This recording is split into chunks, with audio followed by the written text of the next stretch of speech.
السلام علیکم۔ سورج طلوع ہو رہا تھا جب میں تھانے کے برآمدے میں داخل ہوا۔ سب سے پہلے میری نظر ایک انسانی کھوپڑی اور چند ہڈیوں پر پڑی جو برآمدے میں میرے دفتر کے سامنے فرش پر پڑی تھیں۔ میرا ہیڈ کانسٹیبل اور 3-4 کانسٹیبل قریب کھڑے ہنس رہے تھے اور ان کے پاس میرے تھانے کے کسی گاؤں کا چوکیدار کھڑا تھا۔ میں نے تمام نمبرداروں، چوکیداروں اور مخبروں کے لیے بڑے سخت احکام جاری کر رکھے تھے۔ ان احکام کا اثر یہ تھا کہ اس چوکیدار کو کسی ویرانے میں یہ کھوپڑی اور کچھ ہڈیاں پڑی نظر آئیں تو اکٹھی کر کے تھانے میں لے آیا۔ میرا خیال ہے کہ وہ 101 سال پہلے مرے ہوئے کسی انسان کی کھوپڑی تھی۔ میں چوکیدار کا دل نہیں توڑنا چاہتا تھا، اسے شاباش دی اور ہیڈ کانسٹیبل سے کہا کہ یہ ہڈیاں پچھلے کمرے میں رکھ دے۔ چوکیدار چلا گیا تو میں نے کانسٹیبلوں سے کہا کہ جاہل کا بچہ معلوم نہیں یہ کیوں اٹھا لایا ہے، باہر کہیں گڑھا کھدوا کر انہیں دفن کر دینا۔ ملک صاحب، ایک کانسٹیبل نے ہنس کر کہا، آپ ہی نے سب کو کہہ رکھا ہے کہ کہیں کوئی مشکوک چیز، مشکوک انسان یا مشکوک واقعہ نظر آئے تو فوراً تھانے میں اطلاع دی جائے۔ میں وہمی تو نہیں تھا، لیکن تھانے میں داخل ہوتے ہی کھوپڑی دیکھ کر میرا دل بیٹھ گیا۔ ہندوؤں کی طرح میں بھی ڈر گیا کہ یہ اچھا شگون نہیں، شاید یہ ہندوؤں کے ساتھ رہنے کا اثر تھا۔ ادھر سے ہیڈ کانسٹیبل کھوپڑی اور ہڈیاں پچھلے کمرے میں رکھ کر واپس آیا۔ ادھر سے ایک گاؤں کا نمبردار، جسے مکھیا بھی کہا کرتے تھے، تھانے میں داخل ہوا۔ اس کی چال بتا رہی تھی کہ اچھی خبر نہیں لایا۔ خبر واقعی اچھی نہیں تھی۔ اس نے بتایا کہ اس کے گاؤں سے تھوڑی دور ایک ہندو کی لاش پڑی ہے۔ اسے وہ جانتا تھا، وہ میرے شہر کے ایک آڑتی کا بیٹا تھا۔ یہ آڑتی ساہوکارہ بھی کرتا تھا۔ نمبردار نے بتایا کہ مرنے والے کو گزشتہ روز صبح کے وقت جاتے دیکھا گیا تھا۔ وہ آگے کسی گاؤں کو جا رہا تھا۔ آج صبح کسی نے اس کی لاش پڑی دیکھی تو اس نے نمبردار کو جا بتایا۔ میں نے آڑتی کو بلوا لیا، اس سے اس کے بیٹے کے متعلق پوچھا کہ کہاں ہے۔ اس نے بتایا کہ کل وہ 3 گاؤں سے وصولیوں کے لیے گیا تھا۔ شام تک اسے واپس آ جانا چاہیے تھا، لیکن نہیں آیا۔ گزشتہ رات پہلے پہر بارش برسنے لگی تھی۔ باپ نے خیال ظاہر کیا کہ فلاں گاؤں میں اس کا ایک بھائی رہتا ہے، بارش کی وجہ سے اس کا بیٹا وہاں رک گیا ہوگا۔ باپ نے کہا کہ اس نے عقل مندی سے کام لیا ہے کہ وہ وہیں رک گیا ہے۔ وصولیوں کی رقم کے ساتھ شام کے وقت اکیلے آنا خطرناک تھا۔ میں نے اسے فوراً نہیں بتایا کہ اس کے بیٹے نے عقل مندی سے کام نہیں لیا اور وہ وصولیوں کی رقم رہزنوں کو دے بیٹھا اور قتل ہو چکا ہے۔ فوری طور پر میرے دماغ میں یہی آئی تھی کہ آرتی کا بیٹا 3 گاؤں سے وصولی کر کے شام کے بعد واپس آ رہا ہوگا کہ رہزنوں کے ہاتھ چڑھ گیا۔ اس نے خاموشی سے رقم ان کے حوالے کرنے کی بجائے مقابلہ کرنے کی کوشش کی ہوگی، ورنہ رہزن قتل سے عموماً گریز کیا کرتے تھے۔ یہ بھی ممکن تھا کہ اس کے کسی مقروض نے ہی اسے رقم چھین کر مار ڈالا ہو۔ ہندو ساہوکاروں کا رویہ سود خور پٹھانوں جیسا ہوتا ہے۔ حاجت مند لوگ ان سے سود پر قرض لیا کرتے تھے۔ سود کا حساب کتاب ایسا ہوتا تھا کہ قرض دار ساری عمر سود ہی ادا کرتے رہتے تھے۔ ساہوکار ہر ماہ وصولی کے لیے انہیں بہت پریشان کرتے تھے۔ آرتی نے پریشان ہو کر مجھ سے پوچھا کہ میں اس کے بیٹے کے متعلق کیوں پوچھ رہا ہوں۔ میں نے کوئی جواب دیے بغیر اسے نمبردار اور 2 کانسٹیبلوں کے ساتھ موقع واردات کی طرف روانہ کر دیا۔ میں جب وہاں پہنچا تو ساہوکار آرتی کی دھاڑیں دور دور تک سنائی دے رہی تھیں۔ لوگ جمع ہو چکے تھے جنہیں قریب نہیں آنے دیا گیا تھا۔ لاش پیٹھ کے بل پڑی تھی۔ نمبردار نے اوپر کمبل ڈال دیا تھا۔ کمبل ہٹا کر دیکھا کہ ایک جوان آدمی کی لاش تھی، جسم دبلا تھا۔ میں نے سب سے پہلے لاش کی جامہ تلاشی لی۔ اس نے کرتا پہن رکھا تھا جس کی ایک ہی جیب تھی، یہ پہلو میں تھی۔ اس میں سے 5-6 روپے اور کچھ آنے نکلے۔ اس کے باپ نے بتایا کہ اس کے پاس روپوں کی تھیلی ہونا چاہیے تھی، جسے ہم پنجابی میں گتھی کہتے ہیں۔ اس زمانے میں نوٹ کم اور روپے کے سکے زیادہ ہوتے تھے، اس لیے رقم تھیلیوں میں اٹھائی جاتی تھی۔ لاش کے ساتھ یا ارد گرد کوئی تھیلی نہیں تھی۔ باپ نے بتایا کہ وہ ٹٹو پر گیا تھا جو کرائے پر لیا گیا تھا، وہاں ٹٹو بھی نہیں تھا۔ میری نگاہ میں یہ رہزنی کی واردات تھی۔ میں نے لاش پر ضربات کا معائنہ کیا، کپڑوں پر کہیں بھی خون نہیں تھا۔ اس کا سر مڈھا ہوا تھا، وہاں بھی مجھے کسی زخم یا چوٹ کا نشان نظر نہیں آیا۔ لاش کا منہ جس طرح کھلا ہوا تھا اس سے موت کا باعث معلوم ہوتا تھا۔ میں نے گردن دیکھی، سامنے والے حصے پر صاف نشان تھے جو واضح کرتے تھے کہ گلا ہاتھوں سے دبایا گیا ہے۔ کسی لاش کی گردن پر یہ نشان ہوں تو جسم پر زخم یا ضرب کے عموماً نشان نہیں ہوتے۔ گلا اسی صورت میں دبایا جاتا ہے جہاں قاتل کے پاس ہتھیار نہ ہو یا وہ خون کے چھینٹوں سے بچنے کے لیے ہتھیار استعمال نہ کرنا چاہتا ہو۔ بہرحال یہ دیکھنا ڈاکٹر کا کام تھا کہ جسم پر کوئی زخم یا ضرب ہے یا نہیں اور موت کا باعث کیا ہے۔ میں نے تفتیش کی بنیاد باندھنے کے لیے معائنہ کر لیا تھا۔ میرے لیے سب سے بڑی مشکل یہ پیدا ہو گئی تھی کہ رات 9 بجے کے لگ بھگ مینہ برسا تھا جس نے پاؤں کا ایک بھی نشان نہیں رہنے دیا تھا۔ اگر وہاں تک مقتول ٹٹو پر سوار تھا تو ٹٹو کا بھی کوئی کھرا نہیں تھا۔ کھوجی میری کوئی مدد نہیں کر سکتا تھا۔ بارش نے زمین سے ساری شہادت دھو ڈالی تھی۔ بارش سے یہ فائدہ ضرور ہوا کہ کوئی درندہ باہر نہیں نکلا، ورنہ لاش پہچاننے کے قابل بھی نہ رہتی۔ میں نے اب لاش کو اس امید کے ساتھ غور سے دیکھنا شروع کیا کہ قاتل کی کوئی نشانی مل جائے گی۔ عام طور پر یوں ہوتا ہے کہ قاتل موقع واردات پر کوئی ایسی نشانی چھوڑ جاتا ہے جو سراغ رسانی میں مدد دیتی ہے، اس لیے غیر معمولی طور پر تیز نظر کی ضرورت ہوتی ہے۔ بعض نشانیاں ایسی ہوتی ہیں جن پر نظر کم ہی پڑتی ہے۔ میں نے لاش کے ارد گرد کچھ دور تک دیکھا، کچھ نہ ملا۔ اس کے کپڑوں کو دیکھا، ہاتھ دیکھے، انگلیاں اور ناخن دیکھے۔ جب میں نے اس کے بائیں ہاتھ کو ہاتھ میں لیا تو ایک چیز مل گئی۔ یہ اس کی انگوٹھی میں پھنسے ہوئے 3 بال تھے۔ ایک بال کم و بیش 1 فٹ لمبا تھا، دوسرا اس سے 2-3 انچ کم اور تیسرا اس سے بھی کم لمبا تھا۔ یہ بال بلا شک و شبہ کسی عورت کے تھے۔ اس کی انگوٹھی اوپر سے کشتی نما تھی۔ یہ فیشن انہی دنوں شروع ہوا تھا۔ شادی کی انگوٹھیاں اسی شکل میں ملتی تھیں۔ یہ فیشن زنانہ تھا، لیکن مردوں نے بھی ایسی انگوٹھیاں پہن لی تھیں۔ مقتول کی شادی 2 سال پہلے ہوئی تھی۔ اس کے باپ نے بتایا کہ یہ اس کی شادی کی انگوٹھی تھی۔ کشتی نما حصے میں جالی سی بنی ہوئی تھی جس میں سے ایک تار ٹوٹ گیا تھا۔ بال اس تار نے پکڑے تھے۔ مجھے یہ خیال بھی آیا کہ یہ بال کسی سکھ کے بھی ہو سکتے ہیں۔ رازن سکھ ہوگا۔ اس نے مقتول کا گلا دبایا تو مقتول نے اس کے بال پکڑ لیے ہوں گے، لیکن میں نے اپنے اس خیال کو قبول نہیں کیا۔ ایک اس لیے کہ سکھ بال کھلے نہیں رکھتے، پگڑی کس کر باندھتے ہیں۔ دوسرے اس لیے کہ اس علاقے میں کوئی سکھ رہزن میرے ریکارڈ پر نہیں تھا۔ یہ بال باریک تھے، عورت کے ہی ہو سکتے تھے۔ مجھے بہرحال 100% یقین تھا کہ یہ عورت کے بال ہیں۔ انگوٹھی کو دیکھ کر ہی مجھے خیال آیا کہ رہزنوں کو سونے کی یہ انگوٹھی نظر نہیں آتی، اور انہوں نے لاش کی جیب بھی نہیں دیکھی۔ جیب میں بھی کچھ رقم تھی۔ میں نے اس کی وجہ یہ سوچی کہ انہیں روپوں کی تھیلی مل گئی تھی، اس لیے انہوں نے کسی اور طرف دھیان نہ دیا۔ لاش پوسٹ مارٹم کے لیے بھجوا دی اور بال لپیٹ کر جیب میں رکھ لیے۔ میں نے نمبردار کو پرے لے جا کر مخبری کے متعلق ضروری ہدایات دیں اور واپسی کے دوران سوچتا رہا۔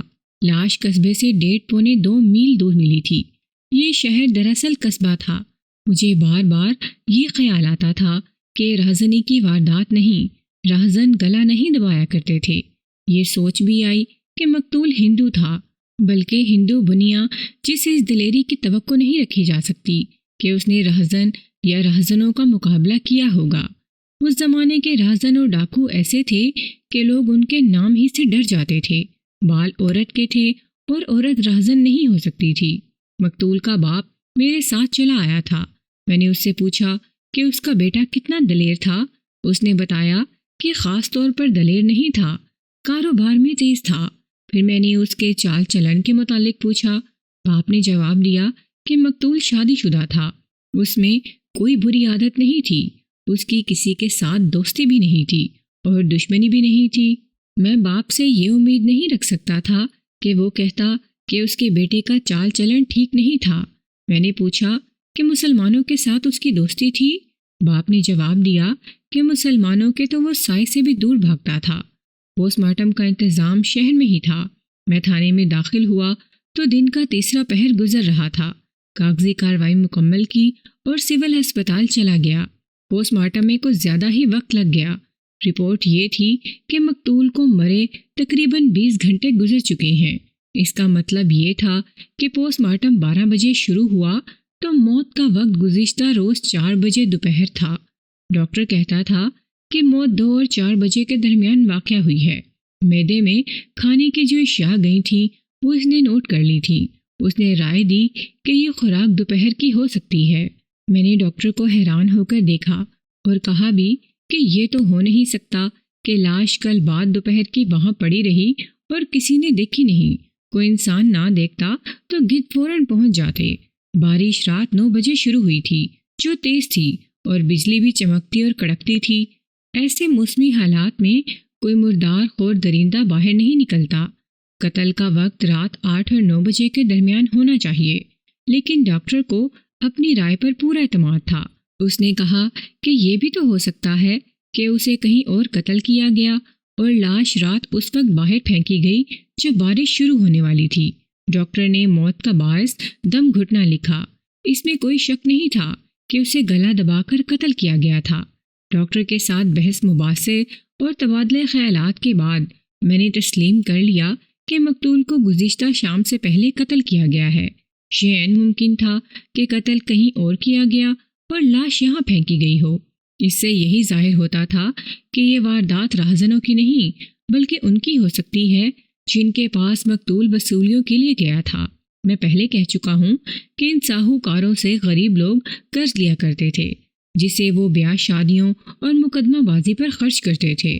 ہندو ساہوکاروں کا قرض ایسا جال ہوتا تھا جس میں پھنسا ہوا مقروض ساری عمر نہیں نکل سکتا تھا۔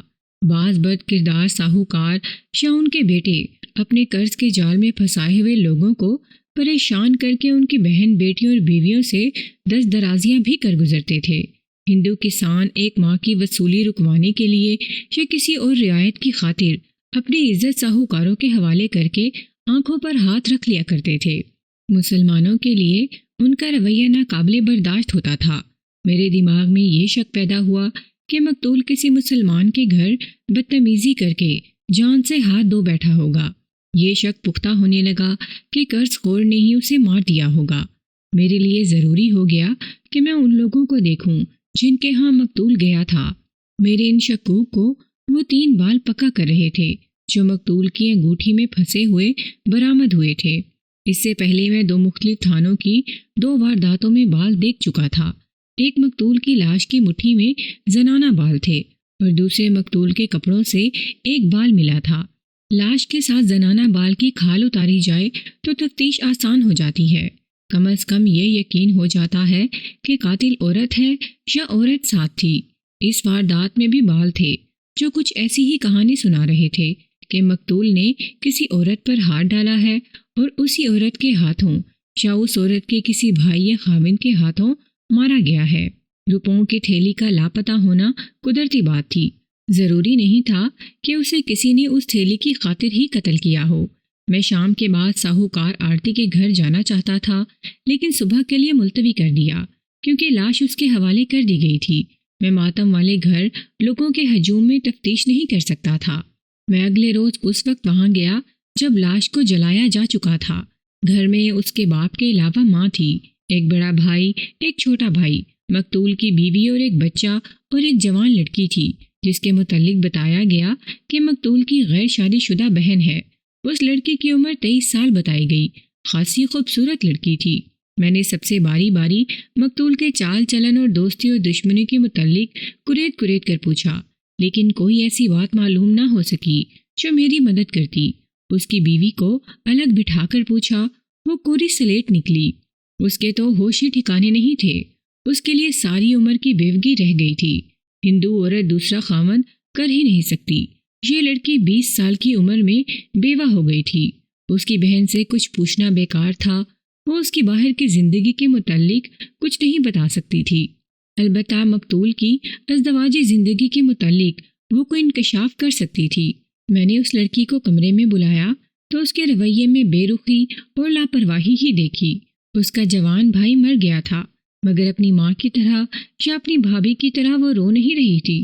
میں نے ہمدردی کے اظہار سے بات شروع کی اور آہستہ آہستہ اپنی تفتیش کی طرف آیا۔ بہت سوال و جواب ہوئے۔ اس نے کہا کہ گاؤں میں جاتا رہتا تھا، کسی کو چھیڑ بیٹھا ہوگا۔ میں نے لڑکی کو اسی فکرے پر جکڑے رکھنے کے لیے بہت سی باتیں پوچھیں اور جرا بھی کی، لیکن لڑکی نے میری طرح شک کا اظہار کیا تھا۔ میں نے یہ محسوس کیا کہ یہ لڑکی اپنے کنبے سے مختلف ہے۔ میں نے اسے ایک ذاتی سا سوال پوچھا کہ وہ اتنی بڑی ہو گئی ہے، اس کی ابھی تک شادی کیوں نہیں ہوئی؟ اس علاقے کے ہندو 14-15 سال کی عمر میں لڑکیوں کو بیاہ دیا کرتے تھے، اس کی عمر 23 سال ہو چکی تھی۔ بہرحال یہ اس گھرانے اور اس لڑکی کے ذاتی معاملات تھے۔ میرے دماغ پر واردات کی تفتیش سوار تھی۔ اس لڑکی کا ذکر اس لیے کر دیا ہے کہ مجھے اپنے گھرانے کے تمام افراد سے مختلف لگتی تھی۔ میں نے مقتول کے باپ سے کہا کہ وہ کل صبح ٹٹو یا گھوڑے کا انتظام کر کے صبح سویرے تھانے پہنچ جائے۔ اسے ان گھروں تک لے جانا تھا جہاں مقتول وصولیوں کے لیے گیا تھا۔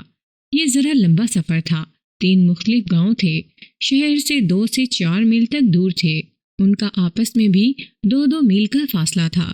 مقتول کے باپ کو معلوم تھا کہ مقتول کو کہاں کہاں جانا تھا۔ اگلی صبح میرا قافلہ دیہات کی طرف چل پڑا۔ ہم سب سے پہلے قریبی گاؤں میں گئے، وہاں مقتول کو 2 گھروں میں جانا تھا۔ میں باری باری دونوں گھروں میں گیا۔ مقتول ان سے وصولیاں کر کے چلا گیا تھا۔ مجھے اچھی طرح یاد نہیں رہا کہ کہاں سے اس نے کتنی رقم وصول کی تھی، مجموعی طور پر 400 کے قریب تھی۔ میں نے دونوں گھروں کے تمام افراد کو اچھی طرح ٹھونک بجا کر دیکھا۔ ایک گھر میں ایک جوان بیوی تھی۔ میں نے اپنے انداز سے یہ معلوم کرنے کی کوشش کی کہ مقتول نے اس پر دست درازی تو نہیں کی تھی۔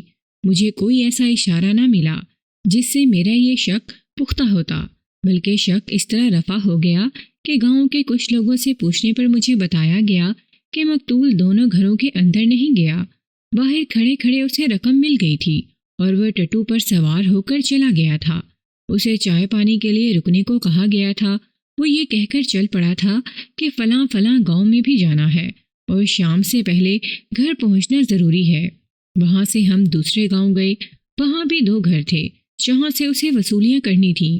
دونوں گھروں سے پتہ چلا کہ مقتول وہاں گیا ہی نہیں۔ اس سے مجھے کچھ شک ہوا۔ میں نے گہری تفتیش شروع کر دی، گاؤں سے بھی معلوم کرایا، وہ واقعی وہاں نہیں گیا تھا۔ اسے جن کے پاس جانا تھا انہوں نے اس کے باپ سے کہا کہ رقم لے جائے۔ یہ چھوٹا سا گاؤں تھا، باہر کے کسی آدمی کا وہاں چھپ جانا ممکن نہیں تھا۔ وہاں سے چلنے لگے تو ایک آدمی نے بتایا کہ وہ شہر سے آ رہا تھا، اس نے مقتول کو فلاں گاؤں کی طرف جاتے دیکھا تھا، وہ ٹٹو پر سوار تھا۔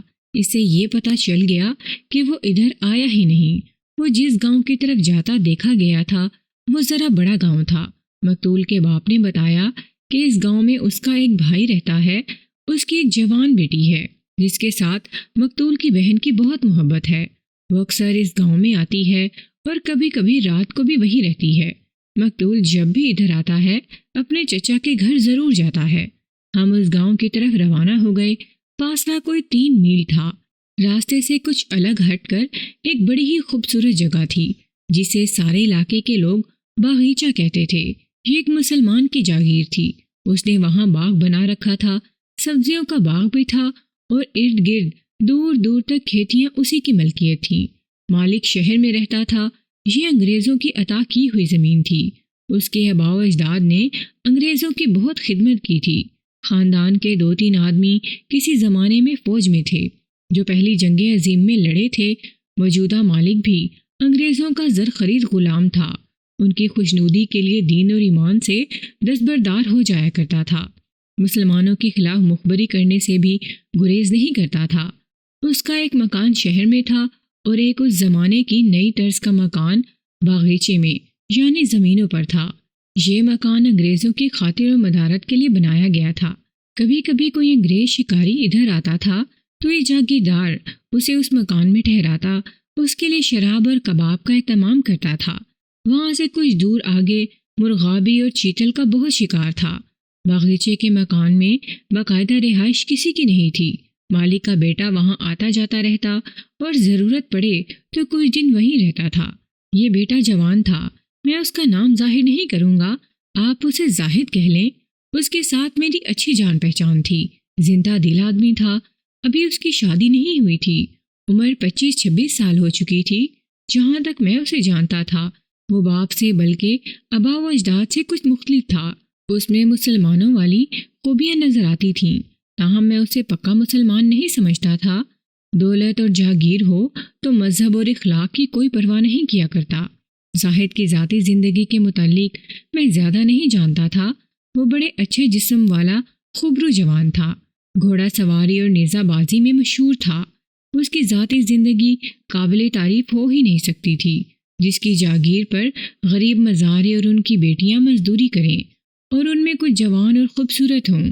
اس جاگیر کی دیکھ بھال زاہد کے سپرد تھی۔ باپ انگریزوں کی خوشنودی کا فرض نبھا رہا تھا۔ یہ باغیچہ ایک تو بنایا ہی خوبصورت گیا تھا اور زیادہ تر حسن اسے قدرت نے دیا تھا۔ درختوں کی بہتات تھی۔ اس سے 200-300 گز دور زمین نیچے چلی گئی تھی۔ وہاں بڑے پرانے اور اونچے درخت تھے۔ ان کے قریب سے ایک ندی بہتی تھی۔ بارشیں نہ ہوں تو ندی کا پانی صاف ستھرا ہوتا تھا۔ ایک جگہ سے ندی کا کنارہ کٹا ہوا تھا، جہاں سے پانی نے باہر آ کر خاصی لمبی چوڑی جھیل بنا رکھی تھی۔ اس جھیل کو درختوں نے نیم دائرے میں روک رکھا تھا۔ ساتھ چٹان سی تھی۔ جھیل کے قریب 3-3.5 ایکڑ زمین ہموار تھی۔ وہاں گھاس تھی اور درخت بھی۔ یہ بڑی اچھی سیرگاہ تھی۔ میں تیسرے گاؤں کو جا رہا تھا۔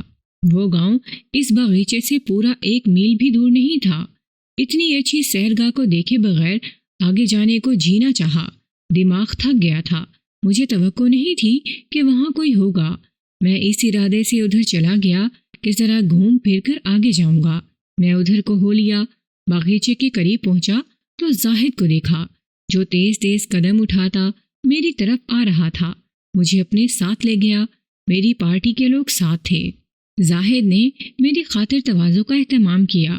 سنا ہے شیام ساہوکار کا بیٹا قتل ہو گیا ہے، اس نے کہا۔ شاید آپ اسی سلسلے میں پھر رہے ہیں۔ میرا جواب سنے بغیر اس نے کہا، اس کا قاتل کوئی راہزن ہوگا یا بدبخت نے کسی کی عورت پر ہاتھ ڈالا ہوگا۔ یہ لوگ کسانوں کو بیاج پر قرضہ دے کر ان کی عزت بھی بیاج میں وصول کر لیتے ہیں۔ کیا وہ اسی کماش کا آدمی تھا؟ میں نے پوچھا۔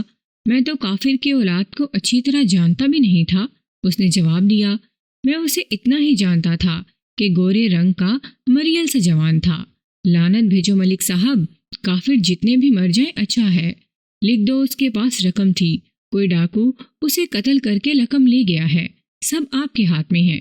گول کر کیس ویس کو خام خواہ مارے مارے پھر رہے ہیں۔ مجھے اس جوان سال مسلمان کی باتیں بڑی اچھی لگ رہی تھیں۔ ایک تو اس کے لب و لہجے میں چاشنی اور اثر تھا، دوسرا اس کے جسم اور چہرے مہرے کا بھی اثر تھا۔ میں نے اسے دل سے پسند کیا۔ ہم ہنسی مذاق بھی کرتے رہے۔ میں نے اسے بتایا کہ کیس گول کرنا میرے لیے ممکن نہیں، لیکن تفتیش بھی آسان نظر نہیں آتی۔ میں نے اسے واردات کا ہر ایک پہلو بتایا اور کہا کہ اپنے مزاروں اور نوکروں سے پوچھے کہ مقتول کو کسی نے کسی طرف ٹٹو پر سوار جاتے دیکھا ہوگا۔ زاہد نے کہا کہ اس کے مزارے وغیرہ مقتول کو پہچانتے ہی نہیں ہوں گے۔ اس کے بعد اس نے ادھر ادھر کی گپ شپ شروع کر دی، جو میرے لیے دلچسپ تھی۔ دماغی تھکن دور ہو گئی اور میں تیسرے گاؤں کو چل پڑا۔ وہ تھوڑی دور تک میرے ساتھ آیا اور اس نے ایک بار پھر کہا کہ میں ان سود خوروں کے بیٹے کے قتل میں زیادہ دلچسپی نہ لوں۔ اس کے یہ الفاظ مجھے آج بھی یاد ہیں۔ اس نے کہا، ان ساہوکاروں نے ان غریبوں کو جتنا لوٹا ہے، اس کے مقابلے میں ایک ساہوکار کی موت کوئی معنی نہیں رکھتی۔ اس کی جو تھیلی گم ہوئی ہے، اس میں ہزاروں نہیں 300-400 روپے ہوں گے۔ وہ تو خود لٹیرا تھا، اسے کسی نے لوٹ لیا تو کیا قیامت آ گئی ہے؟ مجھے زاہد کی باتیں اچھی لگ رہی تھیں۔ یہ خیال مجھے بھی آیا تھا کہ ان لٹیروں کے ایک بیٹے کی موت افسوسناک واقعہ نہیں ہے، مگر میں ڈیوٹی کا پابند تھا۔ مجھے قاتل کا سراغ لگانا تھا۔ میں تیسرے گاؤں میں چلا گیا۔ ہمارا استقبال مقتول کے چچا نے کیا۔ میں نے اسے شہر میں مقتول کے گھر میں بھی دیکھا تھا۔ اس گاؤں سے مقتول کو صرف ایک گھر سے وصولی کرنی تھی۔ مقتول کے چچا نے بتایا کہ وہاں سے اس نے وصولی کر لی تھی اور میرے گھر سے چلا گیا تھا۔ میں نے اس گھر جا کر تمام افراد کو دیکھا جہاں سے مقتول نے وصولی کی تھی۔ وہاں ایک جوان لڑکی تھی۔ میں نے اس گھر کے تمام افراد سے پوچھا کہ مقتول نے ان کے ہاں کوئی بدتمیزی کی تھی۔ میں نے لڑکی سے بھی پوچھا، کسی نے بھی کوئی شکایت نہ کی۔ میں نے مقتول کے چچا سے کہا کہ شاید اسے معلوم ہو کہ مقتول نے کبھی کسی لڑکی پر دست درازی کی ہو۔ اس نے مقتول کی تعریفیں شروع کر دیں۔ میں نے اسے کہا کہ اگر وہ مقتول کے گناہوں پر پردہ ڈال کے رکھے گا تو قاتل کا سراغ نہیں ملے گا۔ بہت ساری جرح کے باوجود مجھے مقتول کے خلاف کوئی شکایت نہ ملی۔ ادھر ادھر سے پوچھا تو بھی بات وہی رہی میں دراصل اس عورت کا سراغ لگانے کی کوشش کر رہا تھا جس کے 3 بال مقتول کی انگوٹھی میں پھنسے ہوئے تھے۔ مقتول کے چچا نے بتایا کہ مقتول نے دوپہر کا کھانا اس کے گھر سے کھایا تھا، اسے ایک اور گاؤں میں بھی جانا تھا، اس لیے جلدی روانہ ہو گیا۔ میں نے پوچھا کہ مقتول نے کوئی ایسا ذکر کیا تھا کہ کسی کے ساتھ وصولی کے سلسلے میں اس کا جھگڑا ہو گیا ہو؟ اس نے بتایا کہ ایسا کوئی ذکر نہیں ہوا تھا۔ چچا نے باتوں باتوں میں افسوس کا اظہار کیا کہ مقتول کی بہن بھی یہاں آئی ہوئی تھی۔ مقتول جب آیا تو اس کی بہن جھیل پر گئی ہوئی تھی۔ بیچارہ مرنے سے پہلے اپنی بہن کو بھی نہ دیکھ سکا۔ یہ وہی بہن تھی جسے میں نے مقتول کے گھر دیکھا تھا۔ معلوم ہوا کہ بھائی کے قتل سے 1 روز پہلے اپنے چچا کے گاؤں گئی تھی۔ اس کے باپ نے مقتول سے کہا کہ وصولیاں کر کے اپنی بہن کو ساتھ لیتے آنا۔ مقتول کو ابھی ایک اور گاؤں میں جانا تھا۔ بہن باہر گئی ہوئی تھی۔ مقتول نے چچا سے کہا کہ وہ زیادہ دیر رک نہیں سکتا۔ مقتول جس گاؤں جا رہا تھا وہاں سے ہم تفتیش کر رہے تھے، وہ وہاں تک نہیں پہنچا تھا۔ اس سے ظاہر ہوتا تھا کہ اسے راستے میں ہی کسی نے دھر لیا ہے۔ اس گاؤں تک ایک راستہ تو یہ تھا جس سے ہم آئے تھے، ایک راستہ اور بھی تھا، یہ جنگل اور چٹانوں میں سے ہو کر جاتا تھا۔ ادھر بھی ندی پر لکڑی کا پل تھا۔ میرے دماغ میں آئی کہ وہ اس راستے سے گیا ہوگا۔ وہ علاقہ ویران تھا اور ڈھکا چھپا بھی تھا۔ اسے کوئی دیہاتن نظر آ گئی ہوگی جس پر ہاتھ ڈال کر وہ اسی کے ہاتھوں یا اس کے ساتھ کے کسی مرد کے ہاتھوں قتل ہو گیا۔ اگر ایسا ہی ہوا ہے تو انہوں نے لاش اتنی دور کیوں جا پھینکی؟ ندی میں کیوں نہ بہا دی؟ ڈاکٹر کی اس رائے کی تصدیق ہو گئی کہ مقتول کو شام سے بہت پہلے قتل کیا گیا ہے۔ اس نے وقت 2 اور 4 کے درمیان بتایا۔ 2 بجے کا وقت سے ہی معلوم ہوتا تھا۔ اس کا مطلب یہ تھا کہ مجھے تمام علاقہ کھوجنا تھا اور یہاں بہت سے مخبر پھیلانے تھے۔ میں گاؤں میں ایک کھلی جگہ بیٹھا تھا، بہت سے لوگ جمع ہو گئے تھے۔ سب کو پتہ چل چکا تھا کہ شیام میں ساہوکار کا بیٹا قتل ہو گیا ہے۔ اس مجمع سے ایک آدمی نے مجھے بتایا کہ اس نے مقتول کو باغیچے کے نیچے جھیل کے کنارے دیکھا تھا۔ میں نے اس آدمی کو اپنے پاس بٹھا لیا اور پوچھ گچھ کی۔ اس نے بتایا کہ وہ ٹٹو پر سوار تھا۔ جھیل سے ذرا پرے لڑکیوں نے ایک درخت کے نیچے جھولا ڈال رکھا تھا جسے ہم پنجابی میں پینگ کہتے ہیں۔ مقتول نے ٹٹو روک لیا تھا اور لڑکیوں کو دیکھ رہا تھا۔ یہ آدمی ادھر سے گزر رہا تھا، وہاں رکا نہیں۔ اس نے یہ نہیں دیکھا کہ مقتول وہاں سے کس وقت چلا اور کس طرف گیا۔ میرے کئی ایک سوال پوچھنے پر معلوم ہوا کہ اس گاؤں کی لڑکیاں کبھی کبھی رسے لے کر اس خوبصورت جگہ پر چلی جاتی ہیں جس کے قریب ندی بہتی ہے، اور اوپر چلے جاؤ تو زاہد کا باغیچہ ہے، وہاں سے وہ پینگ باندھ کر جھولا کرتی تھی۔ مقتول کی بہن اس گاؤں میں اپنے چچا کے گھر آئی تو چچا کی بیٹی اور گاؤں کی 7-8 ہندو لڑکیوں کے ساتھ وہ اس جگہ پر چلی گئی تھی۔ مقتول کے چچا نے کہا تھا کہ مقتول جب اس کے گھر آیا تو اس کی بہن سہیلیوں کے ساتھ باغیچے کے نیچے چلی گئی تھی۔ مجھے جب اس آدمی نے بتایا کہ اس نے مقتول کو اس جگہ کے قریب کھڑے دیکھا تھا تو مجھے خیال آیا کہ مقتول نے اپنی بہن کو وہاں دیکھا ہوگا اور اسے ضرور بلایا ہوگا۔ مجھے یہ بھی یاد تھا کہ میں نے مقتول کے گھر اس لڑکی کے ساتھ باتیں کی تھیں تو اس نے یہ نہیں بتایا تھا کہ اسے بھائی ملا تھا۔ اگر وہ اسے ملا ہوتا تو وہ ضرور ذکر کرتی۔ اس لڑکی کا نام شانتی تھا۔ اس کے متعلق آپ کو پہلے بتا چکا ہوں کہ میں نے گھر میں اس کے انداز میں بے رخی اور لاپرواہی دیکھی تھی۔ میں نے یہ بھی محسوس کیا تھا جیسے اسے بھائی کے مرنے کا اتنا غم نہ تھا جتنا ایک بہن کو ہونا چاہیے۔ یہ بھی اس کی لاپرواہی یا بے تعلقی کا ثبوت تھا کہ اس نے بھائی کو دیکھا اور پوچھ گچھ کے دوران میں مجھے نہ بتایا کہ اس نے آخری بار بھائی کو شہر سے دور فلاں جگہ دیکھا تھا۔ بہرحال میں نے اسے اہمیت نہ دی کہ شانتی نے مجھے کیوں نہ بتایا۔ یہ ہو سکتا ہے کہ یہ غم کی شدت ہو جسے میں بے رخی اور لاپرواہی سمجھ رہا تھا۔ مجھے تفتیش کی ایک اور سیڑھی مل گئی۔ میں نے ان تمام لڑکیوں سے بات کرنے کا فیصلہ کر لیا جو شانتی کے ساتھ گئی تھیں۔ ان سے یہ پتہ چل سکتا تھا کہ مقتول وہاں سے کس طرف گیا تھا اور کیا وہ اپنی بہن شانتی سے ملا تھا۔ میں نے مقتول کے چچا سے کہا کہ وہ ان تمام لڑکیوں کو اپنے گھر بلا لے۔ میں اس دوران لوگوں کو وہاں سے ہٹا کر نمبردار اور چوکیدار کو کچھ ہدایات دینے لگا۔ ان کے کرنے کا ایک کام تو یہ تھا کہ وہ ٹٹو کا سراغ لگائیں۔ کوئی آدھے گھنٹے کے بعد مجھے اطلاع دی گئی کہ لڑکیاں آ گئی ہیں۔ میں ایک کمرے میں بیٹھ گیا اور ایک لڑکی کو بلایا۔ میں ہر ایک سے الگ الگ تفتیش کرنا چاہتا تھا۔ اس لڑکی کی باتوں سے، میرے سوالوں اور جرا سے یہ معلوم ہوا کہ شانتی 8-10 روز بعد گاؤں آیا کرتی تھی۔ اسے باغیچے والے نیچے والی جگہ اتنی پسند تھی کہ لڑکیوں کو ساتھ لے کر وہاں جایا کرتی۔ لڑکیاں بھی سیر سپاٹے کی شوقین تھیں، وہاں جا کر پینگ ڈالتی اور آنگ مچولی بھی کھیلا کرتی تھیں۔ جھیل کا ایک کنارہ اوٹ میں تھا، وہاں نہایا بھی کرتی تھی۔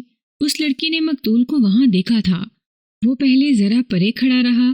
ایک لڑکی نے کہا کہ شانتی کا بھائی کھڑا ہے۔ اس وقت لڑکیاں پینگ جھول رہی تھیں۔ مقتول ان کے پاس چلا گیا۔ وہ شانتی کے متعلق پوچھا۔ اس وقت لڑکیوں کو پتہ چلا کہ شانتی ان میں نہیں ہے۔ یہ کوئی عجیب بات یا گھبرانے والی بات نہیں تھی۔ بعض اوقات 1-2 لڑکیاں کہیں گھومنے پھرنے یا نہانے کے لیے ادھر ادھر ہو جایا کرتی تھیں۔ وہاں کسی قسم کا خطرہ نہیں تھا۔ مقتول کو اپنے درمیان دیکھ کر سب لڑکیاں اس کے گرد کھڑی ہو گئیں۔ ہر کسی کی زبان پر یہی الفاظ تھے کہ شانتی کہاں ہے۔ کسی کو معلوم نہ تھا۔ ان لڑکیوں کے گاؤں میں ایک غریب سی لڑکی ذرا اوپر کھڑی تھی۔ وہ شانتی کو بھی جانتی تھی اور اس کے بھائی کو بھی۔ وہ لڑکیوں کو ہنستا کھیلتا دیکھ رہی تھی۔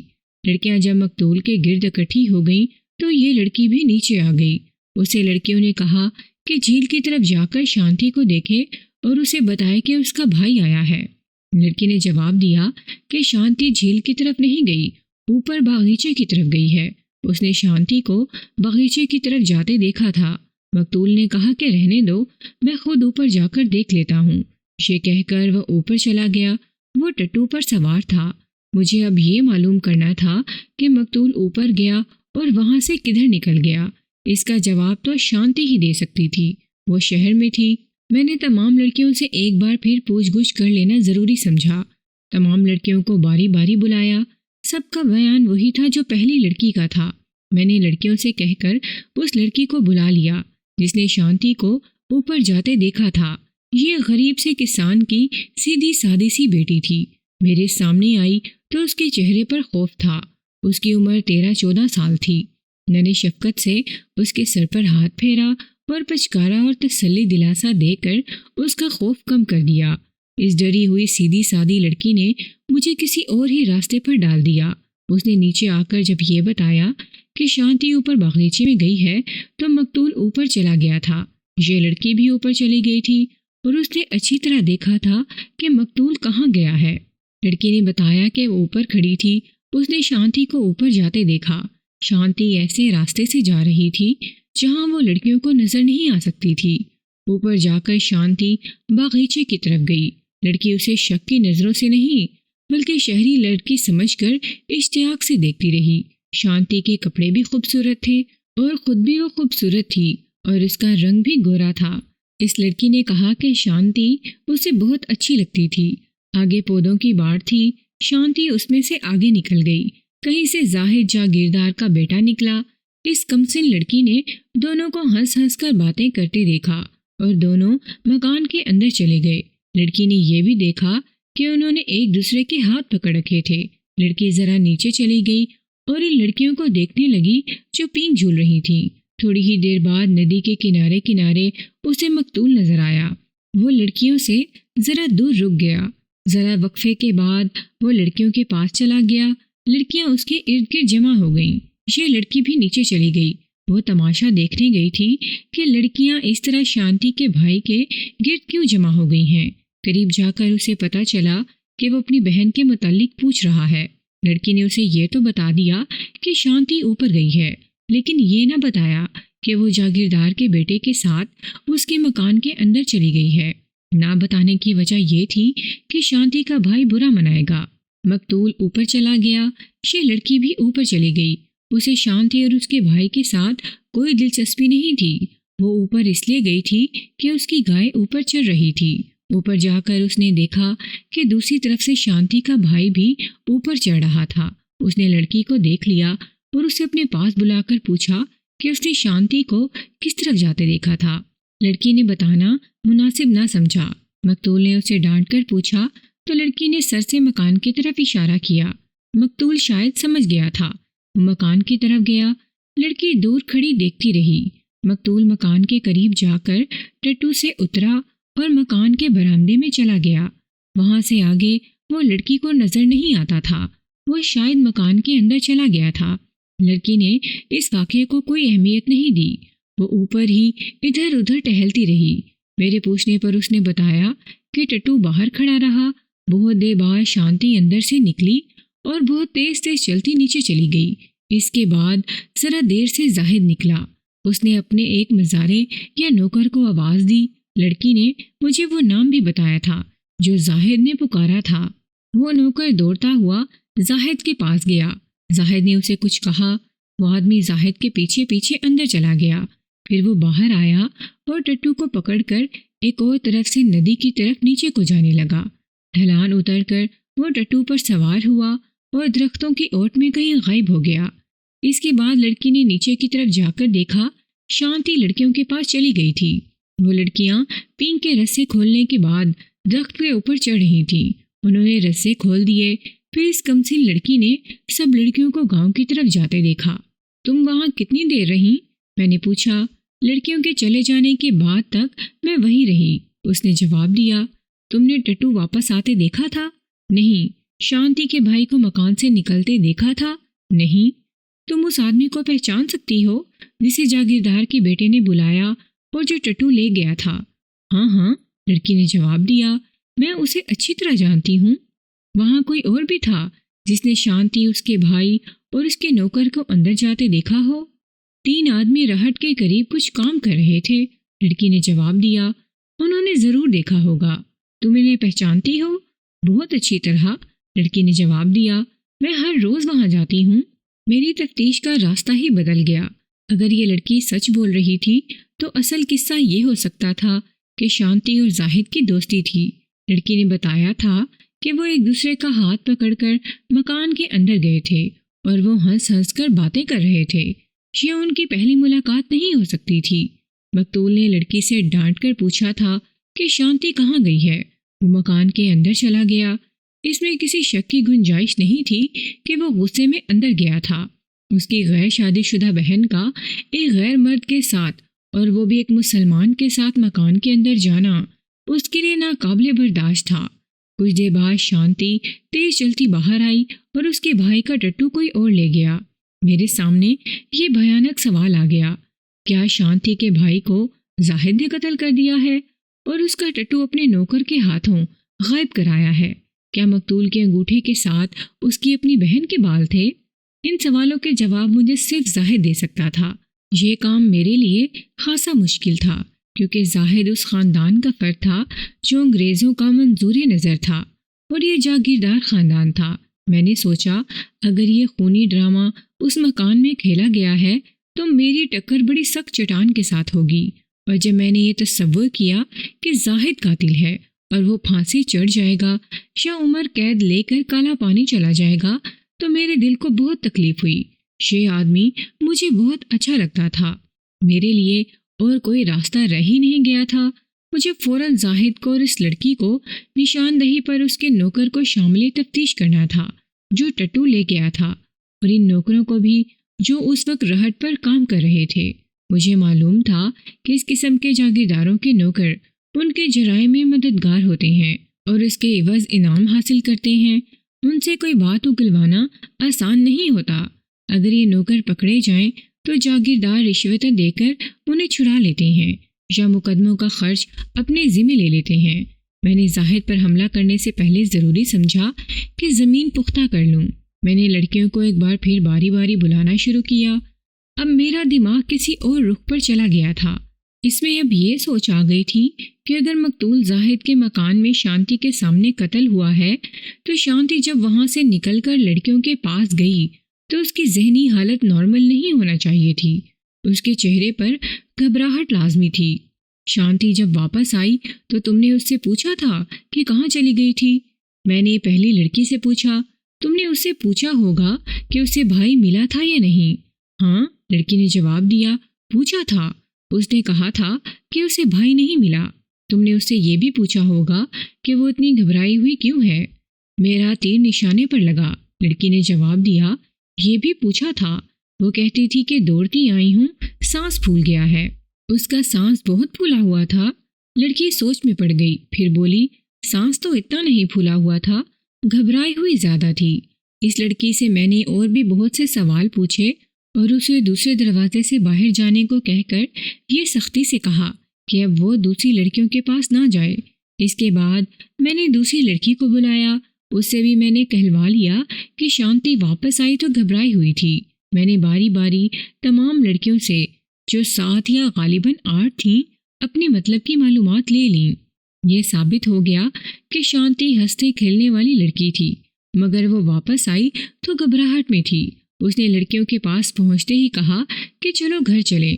لڑکیاں ابھی جانا نہیں چاہتی تھیں، لیکن شانتی نے رنگ میں ایسی بھنگ ڈالی کہ پینگ کے رسے کھول دیے۔ زیادہ تر لڑکیاں ناراض ہو گئی تھیں۔ انہوں نے آپس میں اس قسم کی باتیں بھی کی کہ شانتی کو بھائی نے اوپر جا کر ڈانٹا ہے اور شاید بہن بھائی کا جھگڑا بھی ہو گیا ہے، مگر شانتی کہتی تھی کہ اس نے بھائی کو دیکھا ہی نہیں۔ ان لڑکیوں میں 2 کچھ ہوشیار اور تیز ترہار تھیں۔ انہوں نے میری بہت مدد کی۔ میں نے یہ معلوم کرنے کے لیے کہ زاہد کے ساتھ شانتی کی پہلے سے دوستی ہے، ان لڑکیوں سے سیدھا سوال کرنے کی بجائے پوچھا کہ شانتی یہاں اکثر آتی ہے اور لڑکیوں کو باغیچے کے نیچے لے جاتی ہے، کیا اس سے پہلے کبھی وہ ان سے کچھ دیر کے لیے غائب ہوئی ہے؟ میں نے یہ سوال دونوں لڑکیوں سے الگ الگ پوچھا تھا۔ ایک نے بتایا کہ وہ ہر بار اسی طرح غائب ہو جاتی ہے۔ میرے دوسرے سوال کا جواب وہ نہ دے سکی یا صحیح جواب دینا ہی نہیں چاہتی تھی۔ دوسرا سوال یہ تھا کہ کیا اس نے کبھی اس سے پوچھا ہے کہ وہ کہاں چلی جاتی ہے؟ لڑکی نے صاف کہہ دیا کہ کبھی نہیں پوچھا۔ دوسری لڑکی نے میرے دونوں سوالوں کا جواب دیا۔ اس نے یہ بھی کہا کہ وہ ہر بار کچھ دیر کے لیے غائب ہو جاتی ہے۔ دوسرے سوال کے جواب میں اس نے کہا، اگر آپ میرا نام نہ لیں تو میں آپ کو سچی بات بتا دوں، وہ اس مسلمان کے پاس جاتی ہے۔ ہم جب کبھی شانتی کے ساتھ وہاں جاتے ہیں تو وہ آدمی باغیچے میں موجود ہوتا ہے، مگر ہم شانتی سے کچھ کہتی نہیں۔ ساہوکار کی بیٹی ہے، شہریوں کے طریقے کچھ اور ہوتے ہیں۔ لڑکی کو شاید یہ معلوم نہیں تھا کہ میں مسلمان ہوں۔ اس نے کہا، مسلمانوں کے ساتھ میل جول بہت بری بات ہے۔ یہ ثابت ہو گیا کہ مقتول باغیچے کے مکان میں قتل ہوا ہے اور اس قتل کا باعث شانتی ہے۔ انگوٹھی میں بالوں کا معمہ یوں حل ہوتا نظر آیا کہ مقتول نے شانتی کو زاہد کے ساتھ دیکھ کر اسے بالوں سے پکڑا اور زاہد نے اسے گھسیٹا۔ مقتول کی انگوٹھی شانتی کے بالوں میں الجھ گئی۔ زاہد نے اس کا گلا دبا کر مار دیا۔ اس دھینگا مشتی میں شانتی کے بال ٹوٹ کر انگوٹھی میں الجھے رہے۔ میں سمجھ گیا کہ میں جب مقتول کے گھر گیا تھا تو شانتی نے بے رخی اور لاپرواہی کا مظاہرہ کیوں کیا تھا۔ اسے بھائی کے مرنے کا افسوس نہیں تھا۔ مقتول نے اس کے رنگ میں بھنگ ڈالی تھی۔ مجھے زاہد کی باتیں بھی یاد آئیں جو اس نے میرے ساتھ کی تھیں۔ اس نے مجھے کہا تھا کہ میں اس قتل کو گول کر دوں اور لکھ دوں کہ اسے کسی راہزن یا ڈاکو نے روپوں کی تھیلی کی خاطر قتل کر دیا ہے۔ میں اس وقت یہ سمجھ رہا تھا کہ زاہد یہ باتیں ہندوؤں کی نفرت کی وجہ سے کر رہا ہے۔ اب مجھ پر واضح ہوا کہ وہ کسی اور پس منظر میں بات کر رہا تھا۔ اس کا مقصد مجھ پر روشن ہو گیا۔ سورج غروب ہونے والا تھا۔ میں اتنے اہم انکشاف کے بعد اگلی کارروائی کو اگلے روز کے لیے ملتوی نہیں کر سکتا تھا۔ میرے ساتھ ایک ہیڈ کانسٹیبل اور 4 کانسٹیبل تھے۔ مجھے انہی سے کام چلانا تھا۔ اتنے بڑے آدمی کے بیٹے کو پکڑنے میں صورتحال بگڑ بھی سکتی تھی۔ یہ خطرہ بھی تھا کہ زاہد مقابلے پر اتر آئے گا۔ اس کے پاس بندوق یا ریوالور یا دونوں ہتھیار ہوں گے۔ میرے کانسٹیبلوں کے پاس لاٹھیاں اور 2 ہتھکڑیاں تھیں۔ صرف ایک ریوالور تھا جو میرے پاس تھا۔ مجھے یہ ڈر بھی تھا کہ زاہد کو چونکہ معلوم ہو چکا ہے کہ میں تفتیش کے لیے آیا ہوا ہوں، اسی لیے وہ شہر چلا گیا ہوگا۔ وہ شہر سے باہر بھی جا سکتا تھا۔ وہ شانتی کو بھی اپنے ساتھ لے جا سکتا تھا۔ میں نے نمبردار مقتول کے چچا اور چوکیدار کو کچھ ضروری باتیں سمجھائیں۔ ہیڈ کانسٹیبل اور کانسٹیبلوں کو باغیچے اور مکان کے محاصرے کے لیے تیار کیا اور انہیں اچھی طرح سمجھایا کہ وہ محاصرہ کس طرح تنگ کریں گے، کسی کو بھاگنے نہیں دیں گے۔ مجھے اپنی اس کمزوری کا بھی احساس تھا کہ 4 کانسٹیبل ہندو تھے۔ ہیڈ کانسٹیبل مسلمان تھا اور دلیر اور عقل والا بھی تھا۔ اپنی سکیم کے مطابق میں اکیلا باغیچے کی طرف گیا۔ اپنے آدمیوں سے کہا تھا کہ وہ 10 منٹ بعد روانہ ہوں۔ میں زاہد کے مکان کے قریب گیا تو وہ برآمدے میں کھڑا تھا۔ میں نے دوستانہ طریقے سے ہنس کر دور ہی سے سلام کیا۔ وہ دوڑتا آیا۔ میں گھوڑے سے اترا۔ زاہد نے مجھ سے ہاتھ ملایا اور پوچھا کہ کوئی سراغ ملا ہے یا نہیں۔ میں نے مقتول اور اس کے پیدا کرنے والوں کو 2-4 گالیاں دیں۔ زاہد مجھے اندر لے گیا۔ اس نے پھر وہی باتیں شروع کر دیں کہ میں ایک ہندو کے قتل کی تفتیش میں اتنی محنت نہ کروں۔ میں اس کی تائید کرتا رہا اور گپ شپ ہوتی رہی۔ اس نے مجھے کہا کہ میں کھانا اس کے ساتھ کھا کر جاؤں۔ میں نے سوچا کہ اس خوبرو جوان کو گمان تک نہیں کہ یہ آج رات میرا مہمان ہوگا۔ سورج غروب ہو چکا تھا۔ برآمدے میں کسی کے دوڑنے کی آواز آئی اور کمرے کا دروازہ زور سے کھلا۔ ہم دونوں نے دیکھا۔ انہیں ایک جگہ بٹھا لو، میں نے اس سے کہا، اور اس آدمی کو جو اندر اطلاع دینے آیا تھا ہیڈ کانسٹیبل کے حوالے کر کے اسے بھیج دیا۔ یہ کیا قصہ ہے ملک صاحب؟ زاہد نے مجھ سے پوچھا۔ میں نے اپنے دل پر پتھر رکھ لیا۔ اسے کہا، تم نے کہا تھا کہ میں یہ کیس گول کر دوں، لیکن تم نے اس کیس میں آ کر مجھے امتحان میں ڈال دیا۔ اگر ساری واردات خود سنا دو تو کیس گول کرنے کی کوشش کروں گا۔ میں آپ کو ساری واردات کس طرح سنا دوں؟ اس نے حیرانگی سے کہا۔ میرا اس کے ساتھ کیا تعلق ہو سکتا ہے؟ زاہد بھائی، یہ واردات تمہاری ہے۔ مجھے جتنے چکر دو گے اتنے ہی ان چکروں میں خود پھنسو گے۔ میں نے اسے دوستانہ طریقے سے اقبال جرم کرنے کی نصیحت کی، مگر وہ انجان بنا ہوا تھا۔ میں نے پوچھا، شانتی اس کمرے میں نہیں آئی تھی؟ مقتول اس کے پیچھے نہیں آیا تھا؟ تمہارا نوکر مقتول کا ٹٹو کہیں نہیں لے گیا؟ آپ کا دماغ خراب ہو گیا ہے؟ اس نے تنزیہ کہا اور بولا، آپ کو شاید احساس نہیں کہ آپ کس پر اتنا ذلیل الزام لگا رہے ہیں۔ آپ تشریف لے جا سکتے ہیں۔ اس کا لہجہ مہاراجوں کی طرح ہو گیا۔ جناب کی تشریف بھی میری تشریف کے ساتھ ہی جائے گی۔ میں نے کہا، زاہد، مجھے گناہ گار نہ کرو۔ میں دوستوں کی طرح بات کر رہا ہوں۔ میں دوستی کا حق ادا کر کے دکھاؤں گا، لیکن تم سے حق لے کر۔ میں آپ کی باتیں سمجھ نہیں سکا۔ اس نے کہا، شانتی یہاں آئی تھی؟ کون شانتی؟